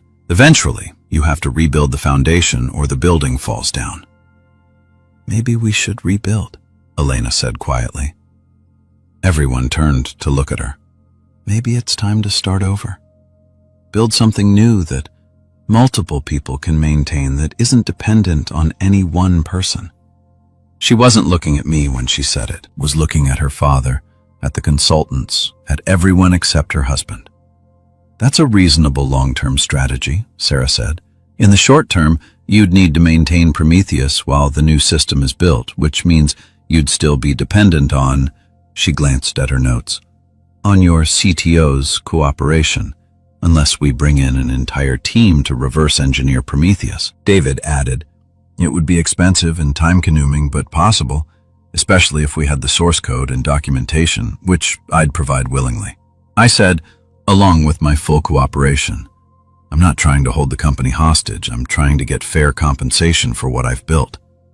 Fair compensation, Richard repeated. You make $200,000 a year. You live in a house worth $1.2 million. You have benefits, bonuses, stock options in a company I don't own any real stake in. Options that you control completely, that can be diluted or eliminated at any time. That's standard for employee compensation. I'm not a standard employee. I rebuilt this company from bankruptcy. I created the only thing that makes you competitive, and I did it thinking I was building something for family, for us, not knowing that I'd always be an outsider. The words came out more raw than I'd intended, more emotional. I saw Elena flinch, saw Margaret's expression harden, saw Richard's face shift from anger to something colder. You're an outsider because you're acting like one, Richard said quietly. Family doesn't hold each other hostage. Family doesn't watch the business burn to prove a point. Family sacrifices for each other. I sacrificed 3 years of my life saving your company, and we gave you a career, a life, access to a world you'd never have reached on your own. He was standing now, leaning over the table. You came from nothing. A scholarship kid with a chip on his shoulder and some coding skills. We gave you everything. The job, a house, a place in our family, and it's still not enough. It will never be enough because you'll never believe you deserve to be here. The silence that followed was absolute. No one moved. No one breathed. He'd said it. Finally said what they'd all been thinking, what I'd suspected since the first time I'd had dinner with the Castellano family and felt like an anthropologist studying a foreign culture.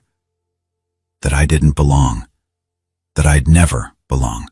That no matter what I accomplished, I'd always be the outsider who'd married above his station. You're right, I said, and my voice sounded strange, distant. I came from nothing. But I built something extraordinary anyway. Something that saved your legacy, that made you relevant again, that turned a dying company into a $300 million enterprise. And you're right, that it's never going to be enough. Because what I want isn't money or recognition or equity. What I want is for you to see me as someone who earned their place here. And you never will. Because in your mind, people like me don't earn anything. We're just lucky to be included. I stood up, closed my laptop. The audit is a good idea. Let them examine everything. They'll find exactly what I've told you. A complex system that needs investment, not a conspiracy. But while they're investigating, while you're deciding whether to trust me or replace me or rebuild from scratch, remember something. I looked at each of them, Richard, Margaret, Marcus, Elena, the consultants who were witnessing the implosion of a family business. I don't need you. I never did. I have skills that are valuable anywhere. I can walk out that door today and have a 6-figure job by tomorrow. But you need Prometheus. And right now, I'm the only person who truly understands it. So when you're making your decisions about my trustworthiness and my value and whether I deserve to be part of this family, remember that I hold more cards than you think. I walked to the door, paused with my hand on the handle. The Henderson presentation. I can have the rendering servers running in 4 hours, but I won't. Not until we have an agreement about my compensation and role that reflects my actual value to this company. So you have a choice. Spend weeks auditing me while the business bleeds clients, or negotiate with me in good faith and get back to making money. Your call. I left before anyone could respond, walked past the executive assistants who definitely heard every word through the closed door, took the elevator down to the parking garage, got in my car, the car Richard had helped finance like I was some charity case, and drove. Didn't go home, didn't go back to the office, just drove north on the highway with no destination in mind, watching the city fall away behind me, feeling the weight of the past 3 years finally lifting. I'd done it. Had finally drawn the line, finally made them understand that I wasn't some grateful supplicant begging for scraps, had proven that I had leverage, power, control, had destroyed my marriage and alienated the only family I had. My phone started ringing. Richard, then Elena, then Marcus, then numbers I didn't recognize. Probably the consultants or the CFO or various people who wanted to smooth things over, find a compromise, prevent the total collapse of the company's technical infrastructure. I didn't answer any of them. Instead, I pulled off at a rest stop, sat in my car watching trucks roll by, and pulled out my wallet. Took out the $100 bill that Richard had given me at Marcus's party, the one I'd been carrying like a talisman, like proof of my grievance. Benjamin Franklin stared back at me, wise and knowing and completely neutral about the destruction of my life. I'd been so focused on proving my value, on forcing them to recognize what I was worth, that I'd missed the obvious question. What was I worth to myself? Not in dollars, not in equity or recognition or seats of tables, but in terms of who I wanted to be, what kind of man I wanted to see in the mirror. And right now, looking at my reflection in the car window, exhausted, bitter, alone, I wasn't sure I liked the answer. My phone buzzed again, this time a text from Elena. Please come home. We need to talk. I stared at the message for a long time, thinking about all the ways the conversation could go. The accusations, the justifications, the careful parsing of who was right and who was wrong, and whether any of it even mattered anymore. Then I started the car and drove home. Because whatever else I'd become over the past month, however bitter or vindictive or calculating, I wasn't someone who ran away from consequences. I'd built this situation brick by brick, line of code by line of code. And now, I was going to see it through to the end. Elena was sitting in the living room when I got home, still wearing the blazer from the meeting. Her hair pulled back so tight it must have hurt. The afternoon light came through the windows at that particular angle that made everything look staged, artificial, like we were actors in a play about a marriage ending. "You're back," she said. "You asked me to come. I didn't think you would." She gestured to the couch across from her, the expensive leather one that her parents had bought us as a wedding present. Everything in this house was a gift, a loan, a reminder of debt. Sit, please. I sat, and the distance between us felt oceanic, despite being only a few feet. We'd been married 3 years, had made love in this room, had laughed and planned futures and talked about having children someday. Now we were strangers negotiating a ceasefire. "That was quite a performance this morning," she said finally. "It wasn't a performance, it was the truth. You threatened to hold the company hostage unless Dad pays you off. How is that not extortion?" "I didn't threaten anything. I stated facts. Prometheus needs investment. I'm the only one who can implement that investment effectively. And I won't continue working 70 weeks to save a company that values me at $100. She flinched at the number. "He shouldn't have done that." "I've told you that." "I've told him that. But that doesn't justify what you're doing." "What am I doing exactly?" "Sabotaging the systems, letting things fail, proving some point about how indispensable you are. I leaned back, studied her face. You really think that? You think I'm actively destroying what I built? I don't know what to think anymore. Her voice cracked slightly. The man I married wouldn't have walked out of a meeting like that. Wouldn't have issued ultimatums. Wouldn't have threatened the company that his wife's family built. The man you married was naive, I said. He thought that working hard and being loyal and saving the family business would be enough. He thought he'd be treated like family instead of hired help. You are family. Am I? Because this morning you sat on their side of the table. Literally sat with your parents and your brother while they accused me of extortion. You didn't say a word in my defense. What was I supposed to say? You walked in there with an ultimatum. You demanded millions of dollars or you'd let everything burn.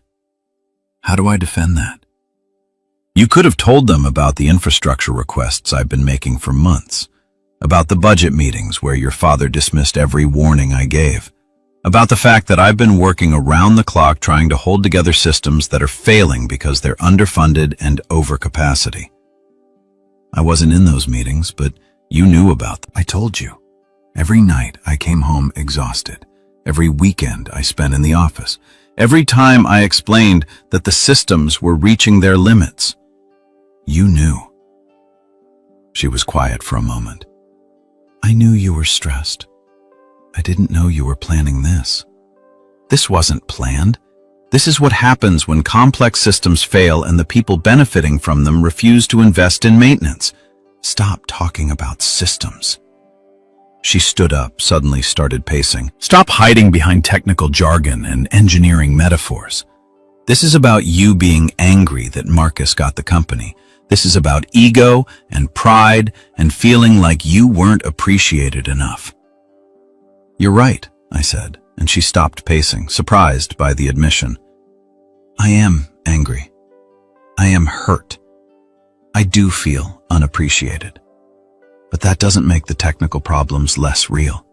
Prometheus is failing because it needs investment your father won't authorize. Those are facts, regardless of how I feel about them. Are they? Or are they convenient justifications for you to leverage your knowledge into equity you didn't earn? The word stung. Earn. As if 3 years of 80 weeks of building something from nothing, of saving a dying company didn't count as earning. I didn't earn equity in the company I saved from bankruptcy. You were paid to do a job.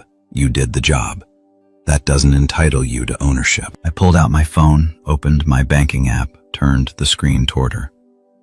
You know what I made last year? $200,000.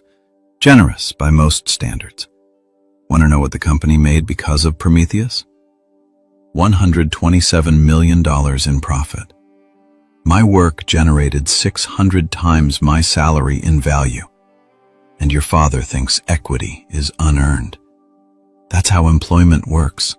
That's how exploitation works. I created something worth hundreds of millions and got paid a tiny fraction of that value. And when I asked for recognition of that contribution, I was told I should be grateful for the opportunity. Elena sat down again, deflated. What do you want me to say? That Dad's wrong? That you deserve half the company? That we should just hand over millions of dollars because you're upset? I want you to acknowledge that I was treated unfairly. That's all.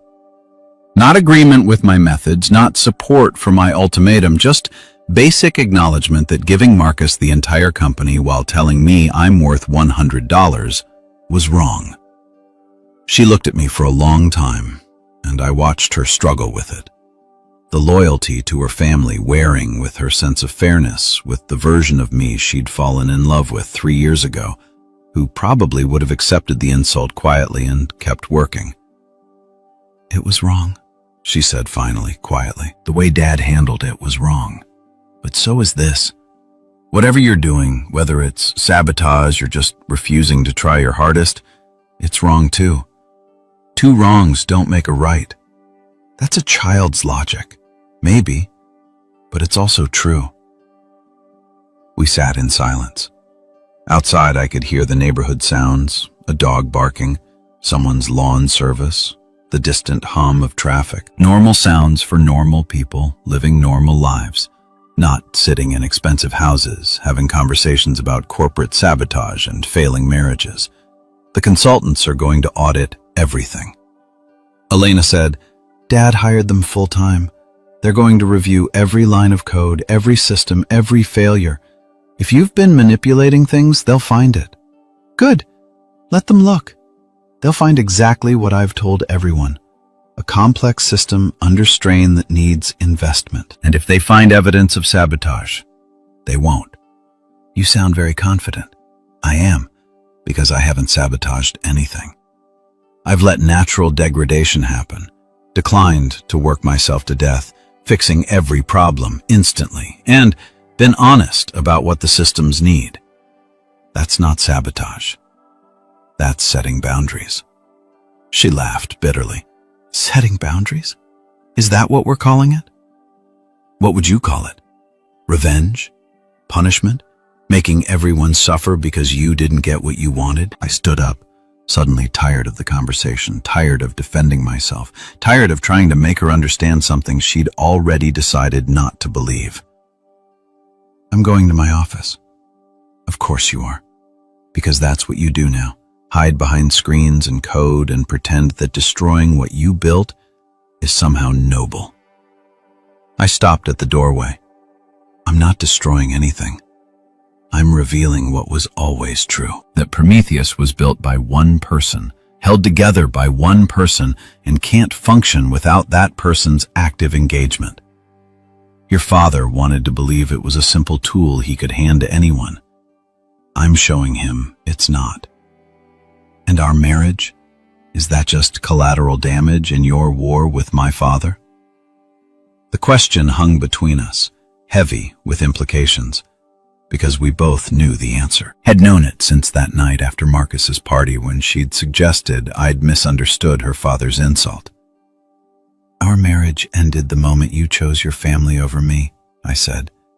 "I just didn't want to admit it." Her face went pale. "I didn't choose. You sat on their side of the table. You defended their position.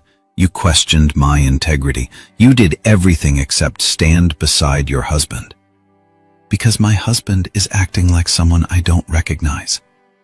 "No," I said quietly. "I'm acting like someone who knows his worth, and you can't stand it because it disrupts the narrative where I'm supposed to be grateful for being allowed into your world." I went to my office before she could respond, closed the door, leaned against it, and waited for my hands to stop shaking. The adrenaline from the confrontation was wearing off, leaving behind exhaustion and something that felt like grief. My phone had 17 missed calls and 43 text messages. I scrolled through them without reading most of it, asking for guidance. Department heads requesting updates, Richard demanding I call him immediately. The consultants had sent formal requests for access to various systems, documentation, my calendar for the past 6 months.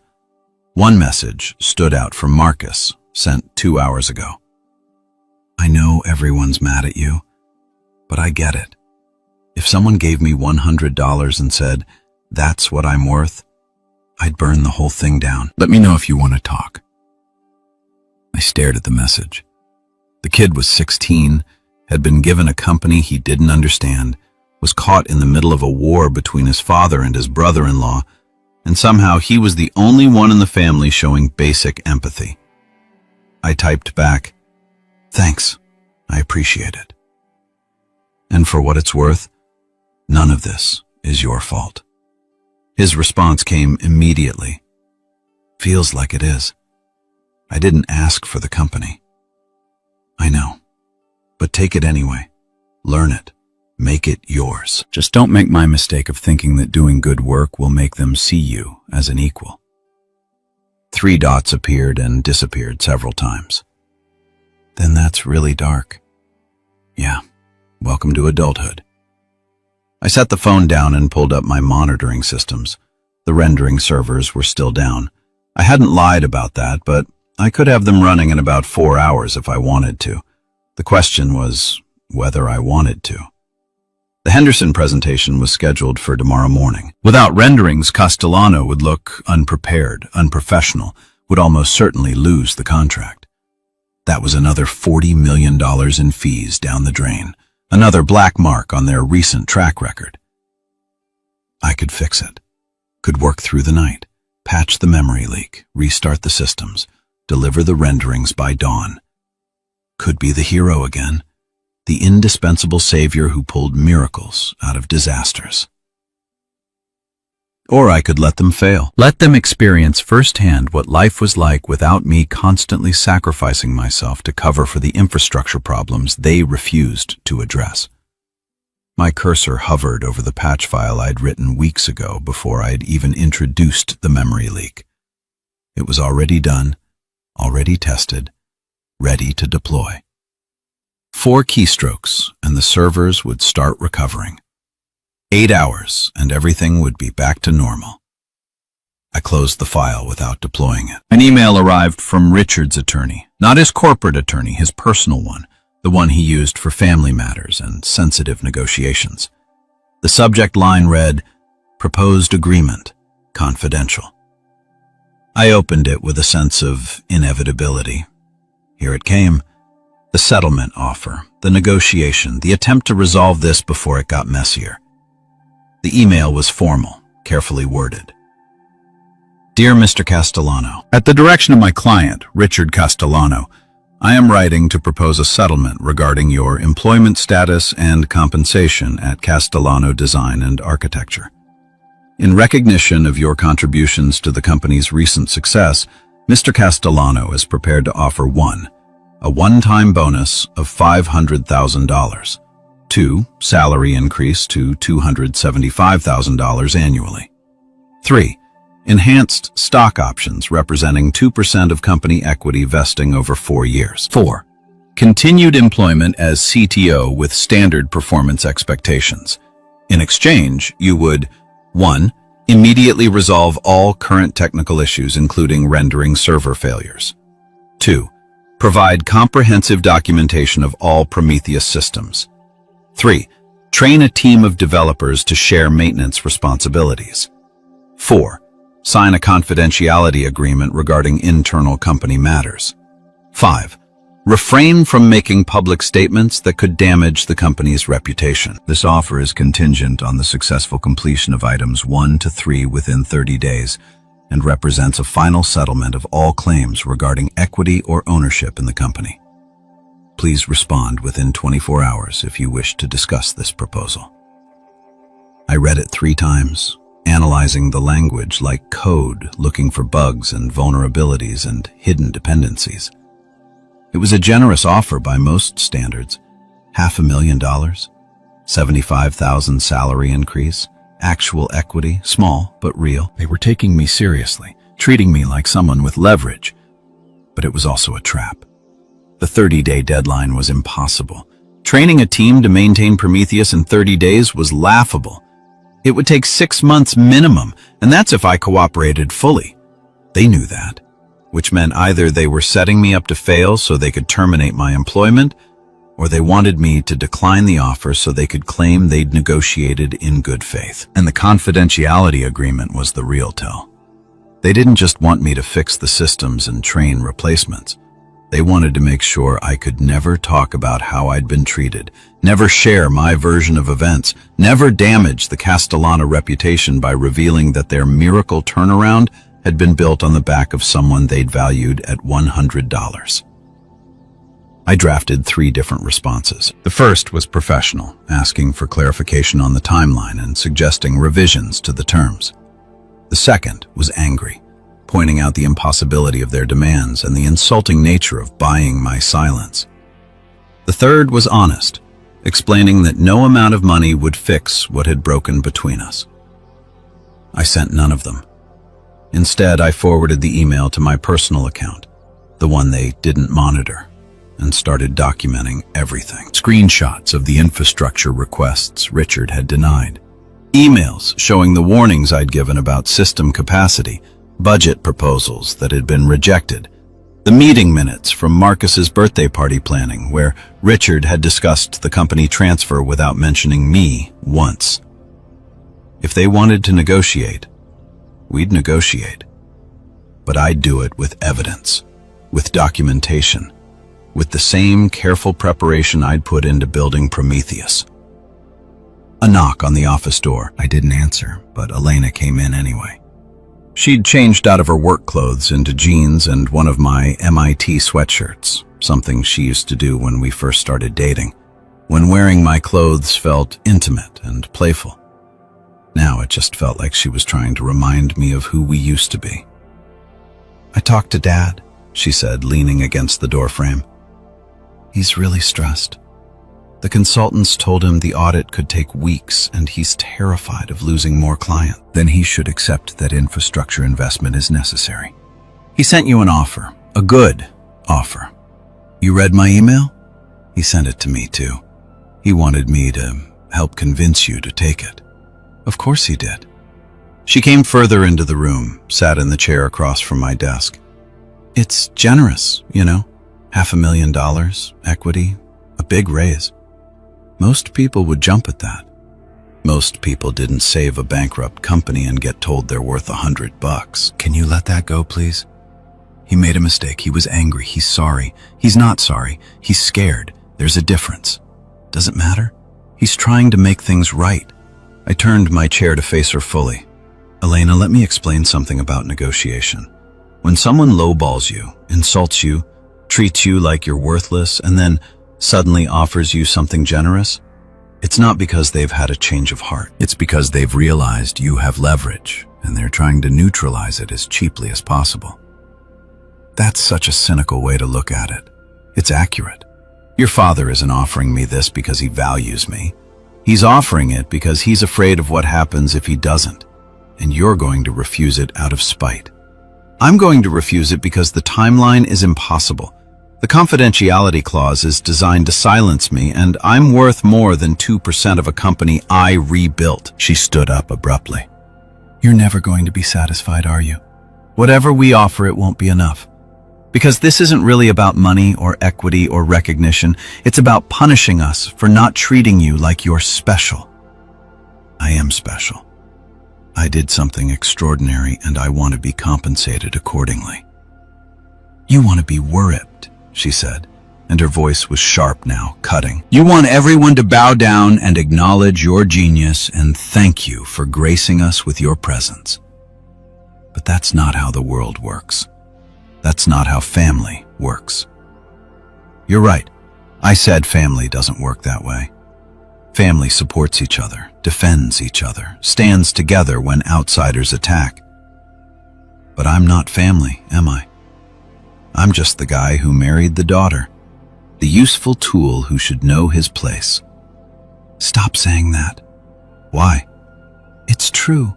Your father said it this morning. I came from nothing. You gave me everything. I should be grateful. Well, I'm not grateful anymore. I'm done being grateful for the privilege of being exploited. Tears were streaming down her face now. I don't know how to fix this. I don't know how to make this right. You can't, I said, and I was surprised by how gentle my voice sounded, because fixing this would require your family to see me differently. And they never will. I'll always be the outsider who got lucky, the hired hand who doesn't understand his place, and you'll always choose them over me. You've already proven that. That's not fair. Life isn't fair, Elena. I learned that a long time ago. You're just learning it now. She stood there for a moment longer, crying silently, looking like she wanted to say something else.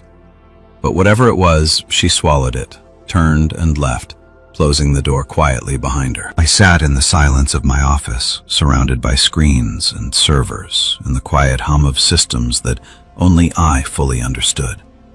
Outside, the sun was setting, painting everything in shades of orange and gold. The world continuing on, indifferent to the small human dramas playing out in expensive houses and corporate conference rooms. My phone buzzed. Another email from Richard's attorney. I've been asked to emphasize that this offer expires in 24 hours. After that, the company will pursue other remedies. Remedies. Legal speak for, we'll try to destroy you. I should have been scared. Should have been worried about lawsuits and unemployment and the implosion of my life. But instead, I felt calm, clear, like I'd finally stopped trying to be someone I wasn't. Stopped pretending that working hard and being loyal would be enough. I pulled up the rendering server patch, the one I could deploy in minutes that would fix the immediate crisis and buy Richard time to negotiate. And then I pulled up something else. The master authentication system, the one that controlled access to every external service Prometheus relied on, the keys to the kingdom. I'd been careful so far, had let things degrade naturally, had declined to prevent failures rather than actively causing them, had operated in the gray area between sabotage and boundary setting. But if they wanted to threaten me, to give me ultimatums, to pursue remedies, then maybe it was time to show them exactly how much power I actually had. I started documenting every authentication key, every API endpoint, every service dependency.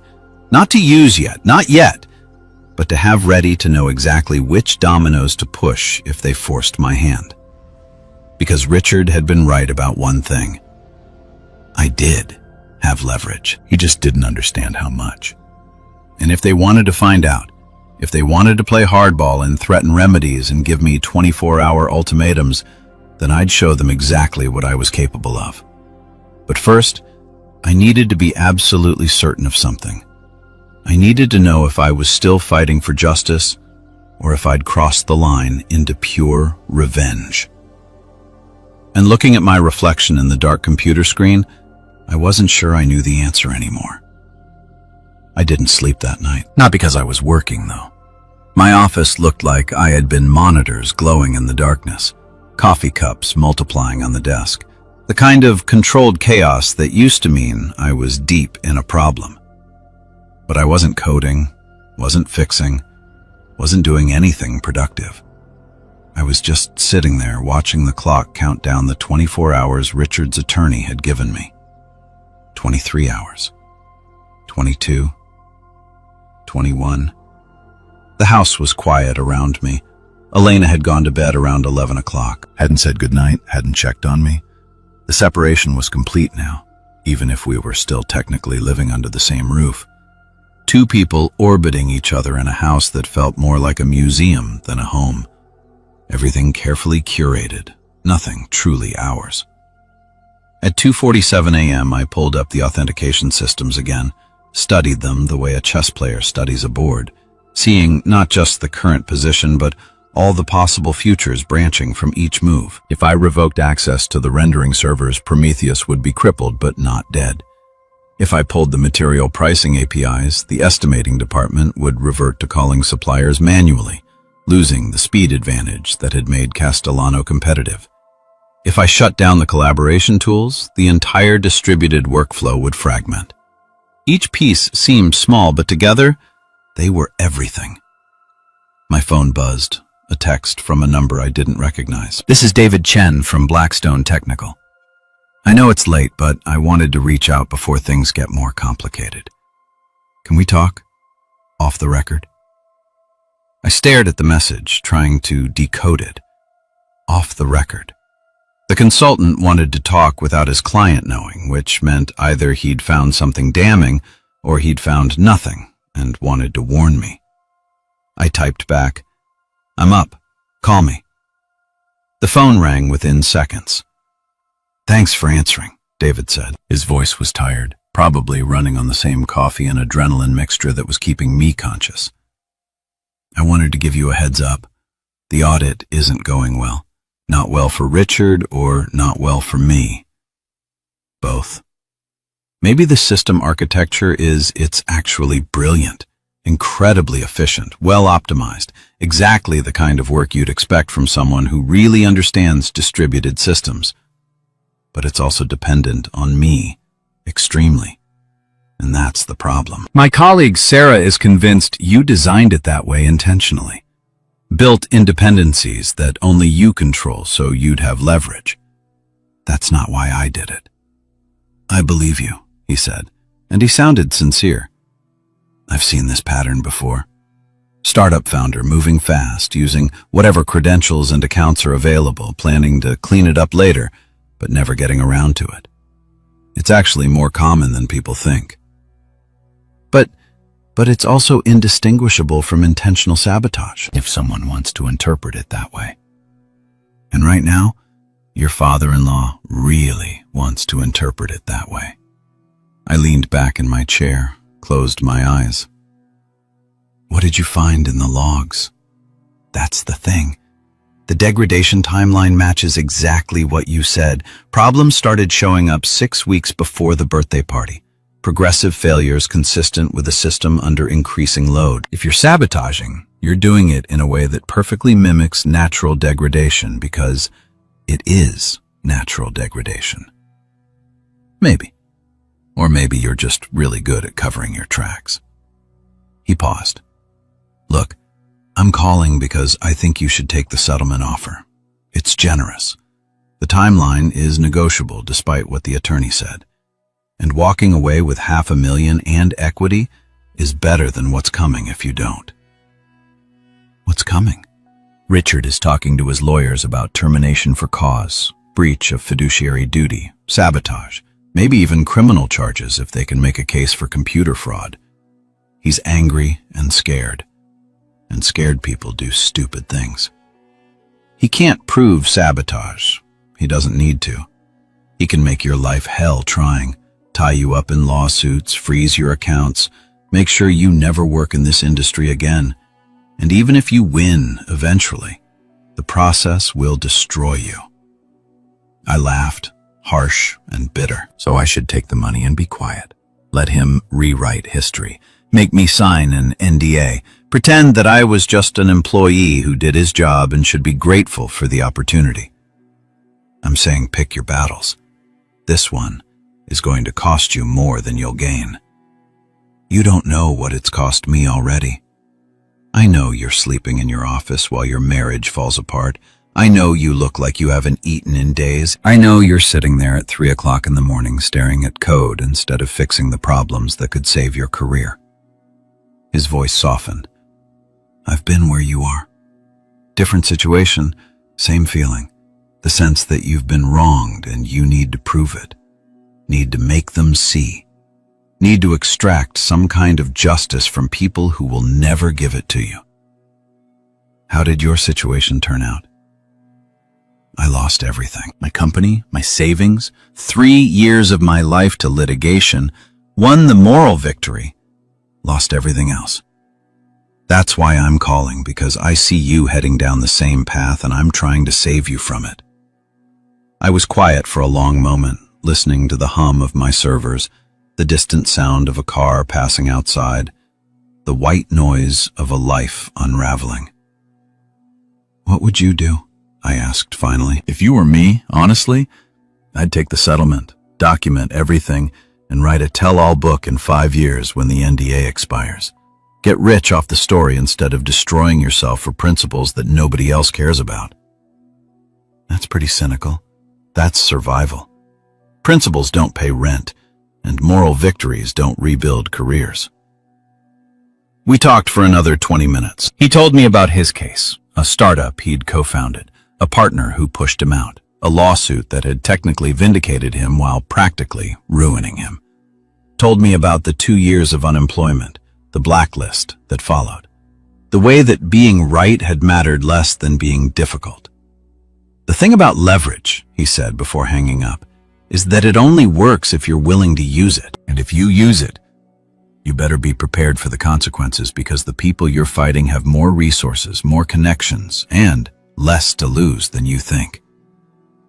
After he hung up, I sat in the darkness thinking about consequences, about what happened after you pulled the trigger, after you deployed the code that brought everything down, after you proved your point and won your moral victory. Would it feel like justice or just like destruction? At 4:30 a.m., I got up and walked through the house, stood in the doorway of the master bedroom, watching Elena sleep. She was curled on her side, still wearing my MIT sweatshirt, and in the dim light, She looked young and vulnerable, and like someone I used to know. We'd met at a tech conference in Boston. She'd been there with her father learning the business, and I'd been presenting my graduate research on distributed systems optimization. Afterward, she'd approached me with questions that were intelligent and engaged, not the kind of polite small talk that beautiful women sometimes use when they're being social. We'd gone for coffee, then dinner, then a weekend in Vermont that had turned into the most intense 3 months of my life.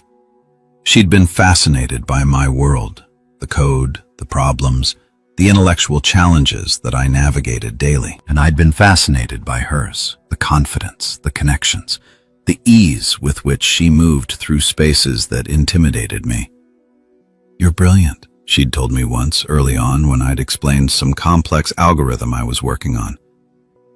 Like actually brilliant, not just smart. Brilliant. No one had ever called me that before. Smart, yes, good at math, technically proficient, hardworking, but brilliant was different.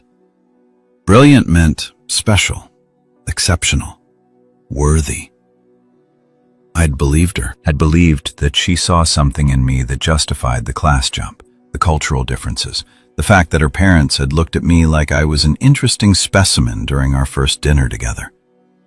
Had believed right up until the moment she'd sat on their side of the conference table and watched them accuse me of extortion. I left her sleeping and went back to my office, opened my email to find 17 new messages, most of them from Castellano employees asking for guidance on the rendering servers, on project timelines, on whether they should tell their clients to expect delays. One email stood out from Sarah Kim, the other consultant, sent at 4:30 a.m. "I don't usually do this, but I'm compiling my section of the audit report and I wanted to ask you something directly. Did you build Prometheus with the intention of making yourself irreplaceable? Or did it just work out that way?" I've reviewed the architecture extensively. It's sophisticated work, exactly what you'd need for a company this size. But it's also structured in a way that creates single points of failure that concentrates knowledge and control in one person's hands. That could be coincidence, or it could be design. I'm not accusing you of anything. I'm genuinely trying to understand because my report is going to determine whether Richard pursues legal action against you. And I'd rather get this right than get it wrong. If you want to explain your thinking, your design philosophy, your reasons for the choices you made, I'm listening. Off the record, no attorneys, just engineer to engineer. I read it 3 times, looking for the trap, but it felt sincere. Like David's call had felt sincere. Like maybe these consultants weren't just hired guns, but actual professionals trying to do their jobs well. I started typing a response, deleted it, started again. Dear Sarah, I built Prometheus in 4 months while working 80-hour weeks to save a company that was 6 months from bankruptcy. I used my own accounts and credentials because the company's IT infrastructure was a disaster and I needed to move fast. I concentrated the architecture around systems I understood because I was the only developer and I needed to build something I could maintain alone. Was it good design? Technically, yes. The system works exactly as intended. It's fast, accurate, and has enabled the company to scale from near bankruptcy to $370 million in valuation. Was it sustainable design? No. I knew that. I told Richard repeatedly that we needed to invest in documentation, training, redundancy. He said no every time because it was expensive and everything was working fine. Did I make myself irreplaceable? Yes, but not intentionally. I made myself indispensable through the quality of my work and the depth of my knowledge. The irreplaceable part came later when Richard refused to invest in the infrastructure that would have let others share the load. You ask for my design philosophy. Here it is. I build things that work. I solve problems as elegantly as I can with the resources available. And I trust that the people I'm building for will recognize value when they see it. I was wrong about that last part. As for whether I'm sabotaging the system now, I'm not. I'm letting it fail naturally when I'm not actively preventing those failures through unpaid overtime and heroic effort. I'm setting boundaries around how much of myself I'm willing to sacrifice for people who've made it clear they see me as a tool, not a person. Is that sabotage? Or is it just refusing to be exploited? I genuinely don't know anymore. I read it over, finger hovering over the send button. It was honest. Maybe too honest. Showed vulnerability, uncertainty, the kind of internal conflict that could be used against me if Sarah decided to include it in her report. But I was tired of performing, tired of carefully managing perceptions and maintaining the facade of the confident, competent CDO who had everything under control. I hit send. The response came back within minutes. Thank you for the honesty. For what it's worth, I don't think you're a saboteur. I think you're someone who built something beautiful and is watching other people take credit for it while blaming you when it breaks. That's not sabotage. That's just tragic. My report will reflect what I found. A sophisticated system that needs investment, a developer who concentrated knowledge because he was working alone, and a management team that ignored warnings until it was too late. What Richard does with that information is up to him. Take care of yourself, and maybe consider that some fights aren't worth winning. I sat back feeling something loosen in my chest. Validation, maybe, or just the relief of being seen clearly by someone who didn't have an agenda. At 6:15 a.m., Elena appeared in my doorway with 2 cups of coffee. She looked like she'd slept poorly, shadows under her eyes, hair uncombed. She set 1 cup on my desk without speaking, then sat in the chair across from me. I've been thinking, she said finally, about what you said about me choosing them over you. Elena, let me finish. She took a breath. You're right. I did choose them at the meeting, at the party, probably 100 other times over the past month when I should have stood up for you and didn't. And I've been trying to understand why. I waited, not sure if I wanted to hear this. I think it's because I've never had to choose before. My whole life, everything has just worked out. My family had money, I had opportunities. Conflicts got smoothed over by lawyers and checkbooks and social connections. I've never had to pick a side because there were never really sides. Just family taking care of each other until I became inconvenient. Until you stopped fitting the narrative, the grateful son-in-law, the brilliant employee who saved the company and was happy with his salary and his nice house. When you started demanding more, started insisting on recognition and equity and a seat at the table, you became a problem. And I didn't know how to reconcile the man I loved with the problem my family kept describing. She was crying now, quiet tears that she didn't bother wiping away.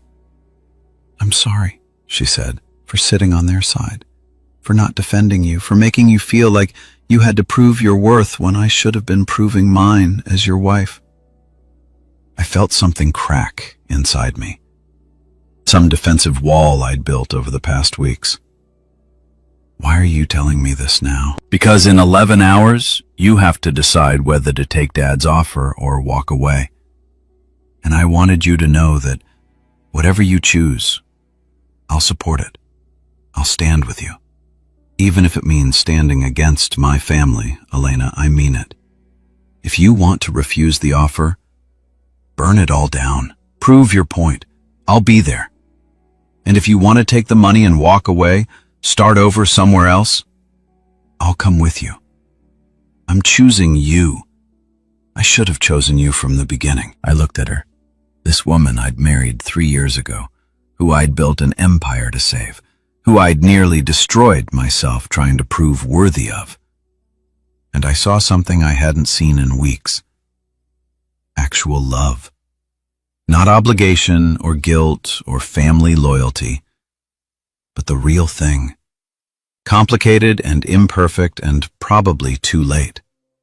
You know what's funny? I said. A month ago, that's all I wanted. You choosing me, standing beside me. And now that you're offering it, I don't know if it's enough. What do you mean? I mean that even if you support me, even if you stand with me, your family is still going to see me as the villain. They're still going to tell the story where I held the company hostage, where I was ungrateful and vindictive and petty, and you'll be caught in the middle forever. That's my choice to make. Is it? Can you really cut off your family, your mother, your brother, your father? Can you live with that? She was quiet for a long moment. I don't know, but I know I can't live with losing you. The deadline ticked down 10 hours. 9, 8. At noon, I got a call from Richard. Not an email, not a message from his attorney, just him calling directly for the first time in weeks. I'd like to meet, he said. No preamble, no pleasantries, just the two of us before the deadline. Why? Quote, because this has gotten out of hand. Because we're family, or we're supposed to be. Because I'd like to try talking before the lawyers take over completely. You accused me of extortion. I know. I was angry. I'm still angry. But I'm also scared. And I think you are too. So, let's talk. Clear the air. See if there's a way forward that doesn't destroy everything. I looked at Elena, who was still sitting across from me, watching with hope and fear mixed together in her expression. Where? I asked. The office conference room, 1 o'clock, just us. He hung up before I could agree or refuse, just assumed I'd come. The same assumption of compliance he'd always had, the same certainty that I'd eventually fall in line. Are you going to go? Elena asked. I don't know. Maybe it's a trap. Maybe he's recording it, building a case, or maybe he actually wants to fix this. I laughed. You have more faith in your father than I do. I have faith in people being able to surprise you, for better or worse. At 12:45, I got in my car and drove to the office, watched the city pass by, the familiar route I'd taken 1,000 times, and wondered if this was the last time. If after today I'd be unemployed, divorced, blacklisted from the industry I'd spent my life in, or if somehow impossibly there was still a path forward. The building was quiet when I arrived. Skeleton crew on Saturday, just security and a few people working on urgent projects. The conference room was dark when I walked past it toward Richard's office, but then I saw him inside, sitting at the head of the table where he'd accused me of extortion 3 days ago. I opened the door, sat down across from him, and waited to see if this was going to be an execution or a negotiation. Thank you for coming, he said. And despite everything, all the anger and hurt and betrayal, I heard something in his voice I hadn't expected. He sounded old, tired, and genuinely afraid of losing everything, just like me. Richard looked smaller than I'd ever seen him. Not physically, he was still the imposing figure who commanded rooms, who'd built an empire through force of will and vision. But something in his posture had collapsed, his shoulders curving inward like a building losing its structural integrity. I owe you an apology, he said. The words hung in the air between us, unexpected and heavy. I'd prepared for threats, for negotiation tactics, for the kind of hardball corporate maneuvering that men like Richard excelled at. Not this. For which part? I asked. The $100. That was cruel. I was angry about you questioning me in front of guests, angry that you were asking for equity on Marcus's birthday of all days. And I lashed out. He paused, looking down at his hands. It was unforgivable. Margaret told me so. Elena told me so. Hell, even Marcus told me I was an... You were? I know. He looked up, met my eyes. But I need you to understand something. When I gave Marcus the company, it wasn't about you. It was never about you. It was about legacy, about family, about making sure that what I built survives me at my expense. Yes, at your expense. Because in that moment, I chose my son over my son-in-law, and I didn't think about what that would mean to you. Didn't think about how it would feel to watch someone else get handed what you'd earned. I leaned back, studying him. You're afraid, terrified. The admission came easily, like he was too tired to pretend otherwise. The consultants say the system is brilliant but fragile, that losing you would set us back years, cost millions, maybe destroy everything we've built. And I realized that I gambled wrong, that I treated you like an employee when I should have treated you like a partner. So now you want to make me a partner because you're scared? I want to make things right. Whether that makes me a good man or just a desperate one, I honestly don't know anymore. The honesty was disarming. I'd expected manipulation, corporate doublespeak, the kind of careful language that lawyers prep their clients to use. Not this raw admission of fear and regret. The settlement offer, I said. The timeline is impossible. I know. My attorney is an idiot. I told him to put pressure on you and he went overboard. Richard pulled out his phone, tapped a few times, then showed me the screen. Here's what I'm actually offering. No deadlines, no performance clauses, no, I read the email he drafted. 5% equity vesting immediately. Salary increase to $300,000. Carte blanche on infrastructure spending. Whatever you say Prometheus needs, you get full documentation and training timelines set by you, not by arbitrary deadlines, and a formal apology in writing acknowledging your contribution to the company's success and the confidentiality agreement. I asked, gone. You want to write a book someday? Write a book. You want to give interviews? Give interviews. I'm not trying to buy your silence. I'm trying to buy your cooperation. 5% is more than the 2% you offered before. 2% was an insult. 5% of a $300 million company is $15 million. That's closer to fair, even if it's not perfect. I set his phone down, looked at him carefully. Why now? Why the sudden change of heart? Because Sarah Kim told me something yesterday? She said, "You're not sabotaging anything. You're just exhausted that you've been holding the whole thing together through force of will and unpaid overtime, and you finally stopped." She said, "The only person who's been acting in bad faith is me." She's right. I know. And Marcus said something too. He asked me what I would do if someone saved my company. And then I gave it to someone else and told the savior he was worth $100. He said he'd burn it all down, and he wouldn't blame anyone who did. Despite everything, I almost smiled. Your son is smarter than you think. He's smarter than I want to admit.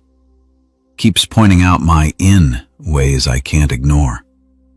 Richard leaned forward. Look, I'm not good at this, at apologizing, at admitting I was wrong, at treating people fairly when it conflicts with what I want.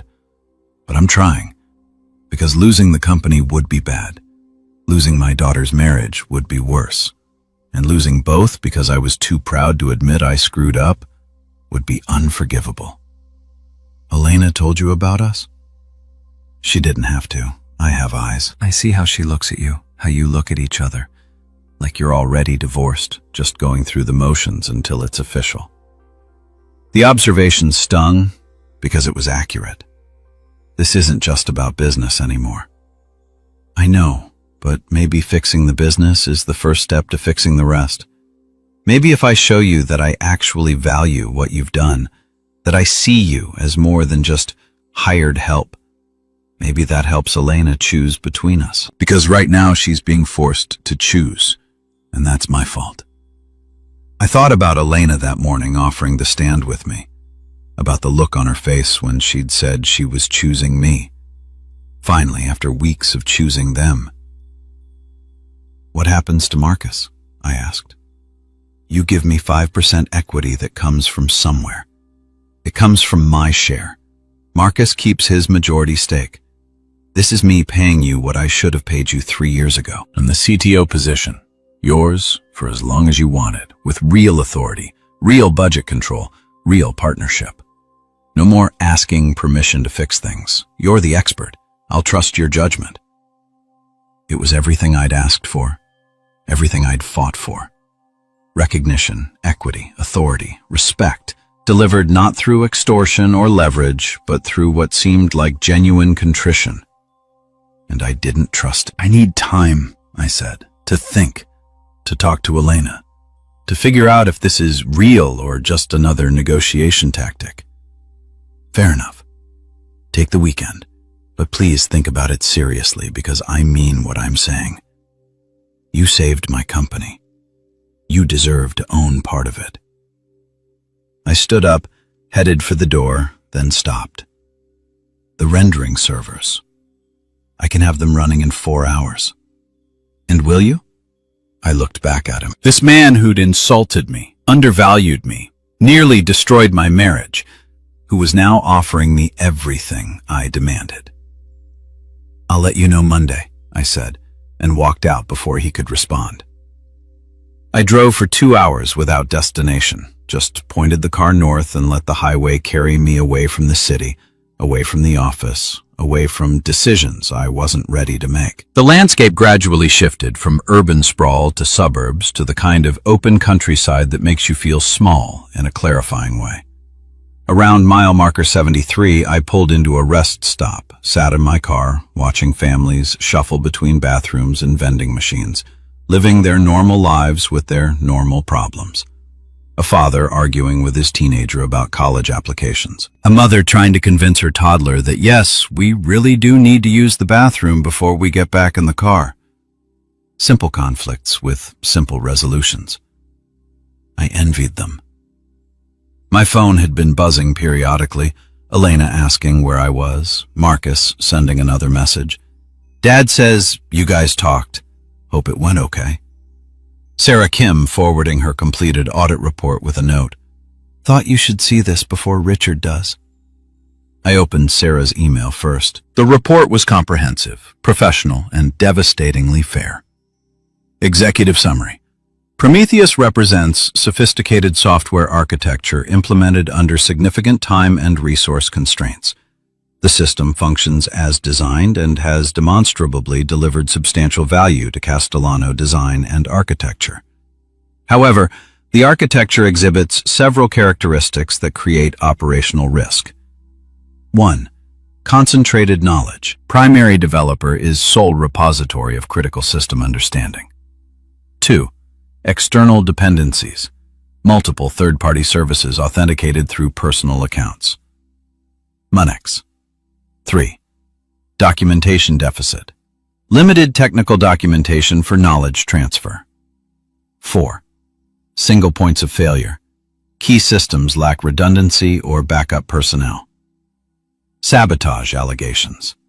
Our investigation found no evidence of intentional sabotage. System degradation patterns are consistent with infrastructure operating beyond designed capacity. All failures can be attributed to increased workload, 300% growth over 3 years, deferred infrastructure investment, technical debt accumulation, normal software aging, and complexity growth. The concentration of system knowledge in one individual appears to be circumstantial rather than intentional. This is a common pattern in rapid development scenarios and does not indicate malicious design. Recommendations. 1. Immediate infrastructure investment, $5.6 million to address capacity issues. 2. Comprehensive documentation initiative, 12 to 18 months. 3. Hiring of senior developers to share maintenance burden. 4. Retention of current CTO with enhanced compensation reflecting actual value delivered. 5. Long-term architectural review for sustainability improvements. The alternative, replacing current CTO or rebuilding from scratch, would likely cost $20 to $30 million and require 3 to 4 years with significant business disruption. I read it twice. She'd exonerated me completely while simultaneously showing Richard exactly how dependent they were on me. It was a masterpiece of professional objectivity that somehow managed to validate everything I'd been saying for months, and it terrified me because now I had no excuse, no reason to refuse Richard's offer except pride or spite or the deep gnawing fear that accepting it would mean admitting that their initial treatment of me had been wrong, but not unforgivable. That I could be bought, even if the price was finally fair. A text from Elena. Please come home. We need to talk. Really talk. I started the car, turned around, headed back toward the city. The drive back felt shorter, like time was compressing, pushing me toward a decision point I'd been avoiding. Elena was waiting on the front steps when I pulled up, still wearing my MIT sweatshirt, arms wrapped around her knees, looking young and scared, and like the woman I'd fallen in love with at that conference in Boston. I was worried, she said as I approached. You just disappeared. Needed to think. Did it help? Not really. She stood and I followed her inside. We ended up in the kitchen, neutral territory, not my office or our bedroom or any of the spaces that had become battlegrounds over the past month. She made tea, her hands moving through the familiar ritual, and I watched her like I was memorizing something I might lose. Dad called, she said, setting a mug in front of me. Told me about the new offer, 5% equity, no strings. What do you think?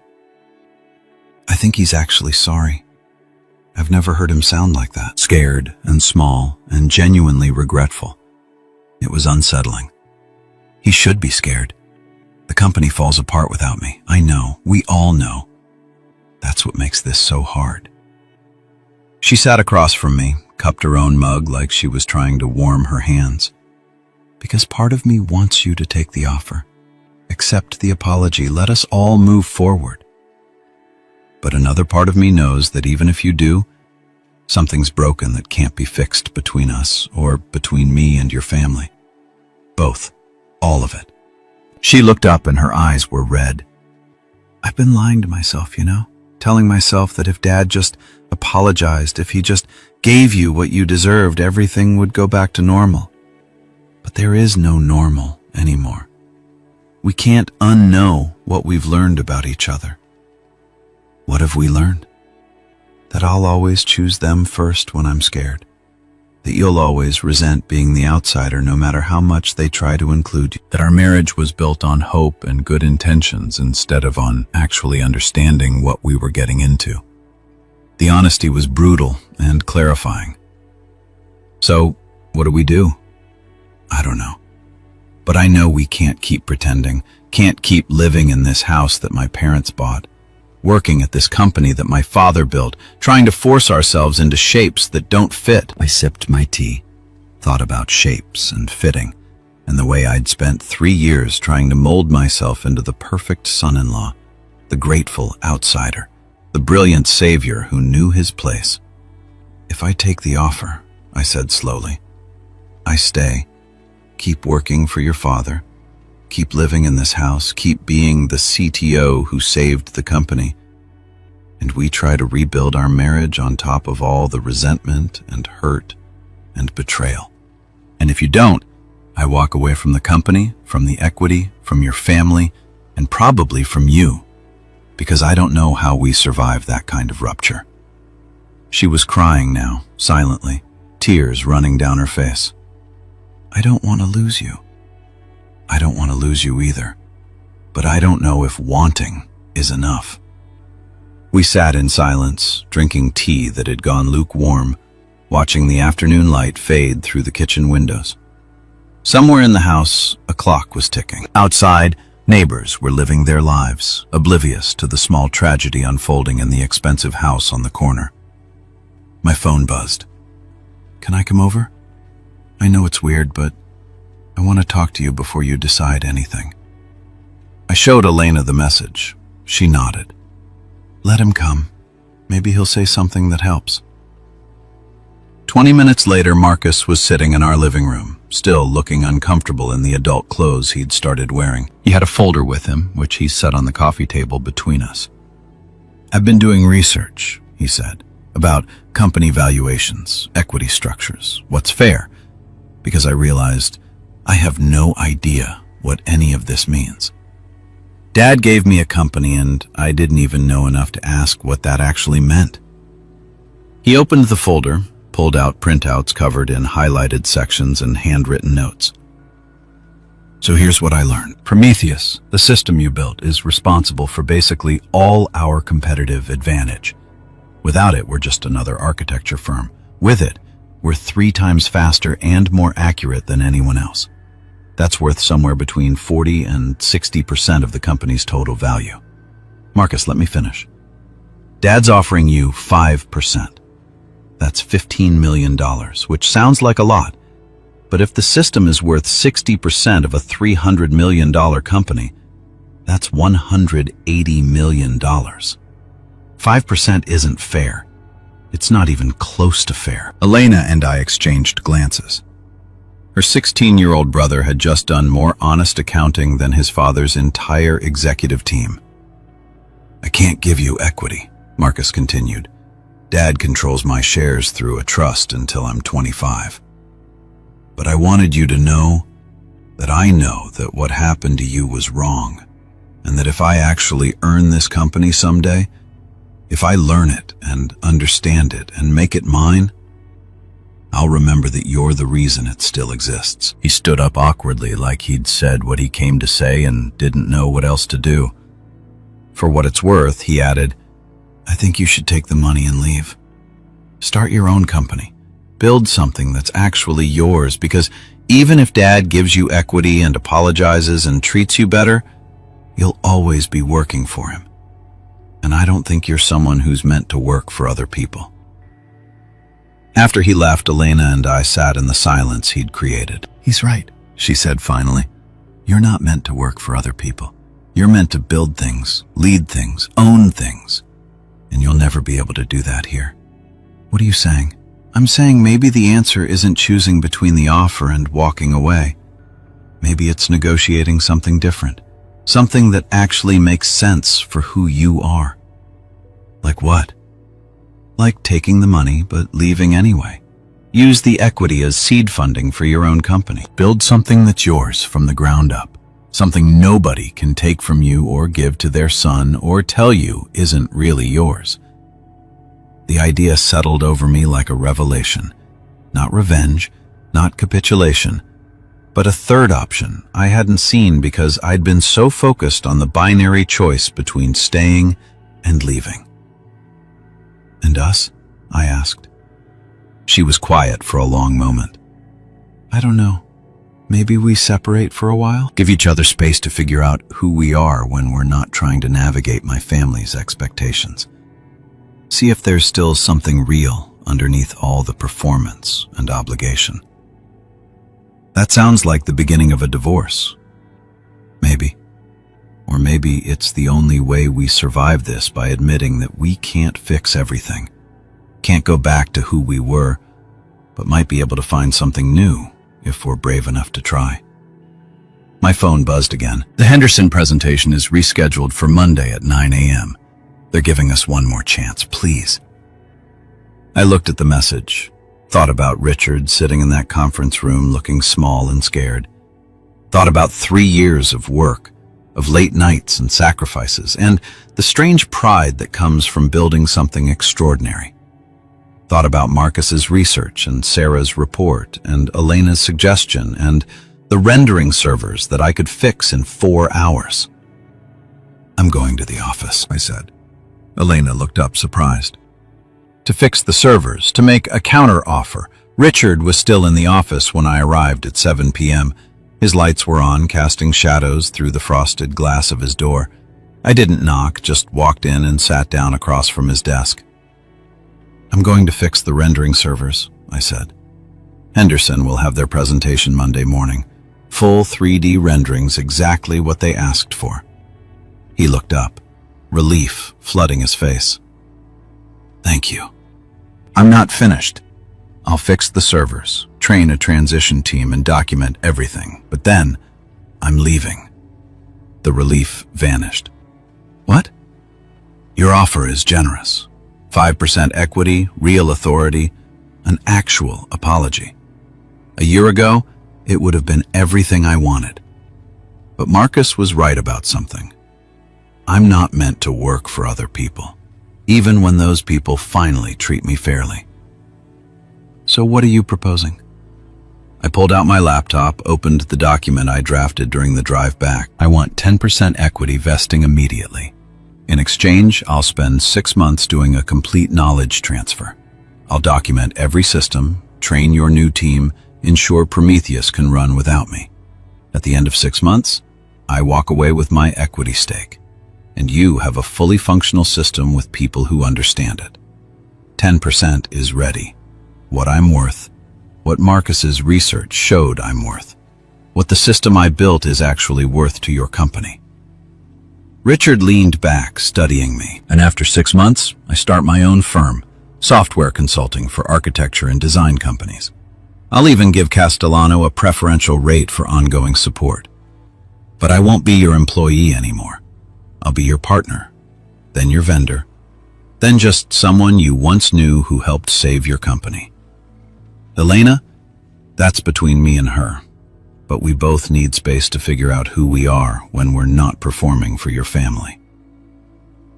He was quiet for a long time, fingers drumming on his desk. I watched him calculate the cost of losing me entirely versus the cost of giving me what I was asking, the risk of accepting versus the certainty of rejection.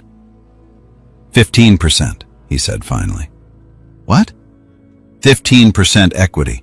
Because 10% is what you're worth, but 15 is what I owe you for the $100 bill, and the disrespect, and the way I've treated you like hired help instead of the person who saved everything I built. I stared at him, speechless. Take it, he said. Fix the servers, train the team, build your company, and maybe someday, when enough time has passed, we can figure out how to be family again. Real family. Not the performance we've been doing. I stood up, extended my hand. He took it. Monday morning, I said. Henderson gets their renderings, and Monday afternoon, we start the transition. 6 months, Richard. Then I'm free. He nodded. Then you're free. I walked out of his office, pulled out my phone, and started the process of fixing what I'd let break. Not for them. For me, because I was finally worth more than $100.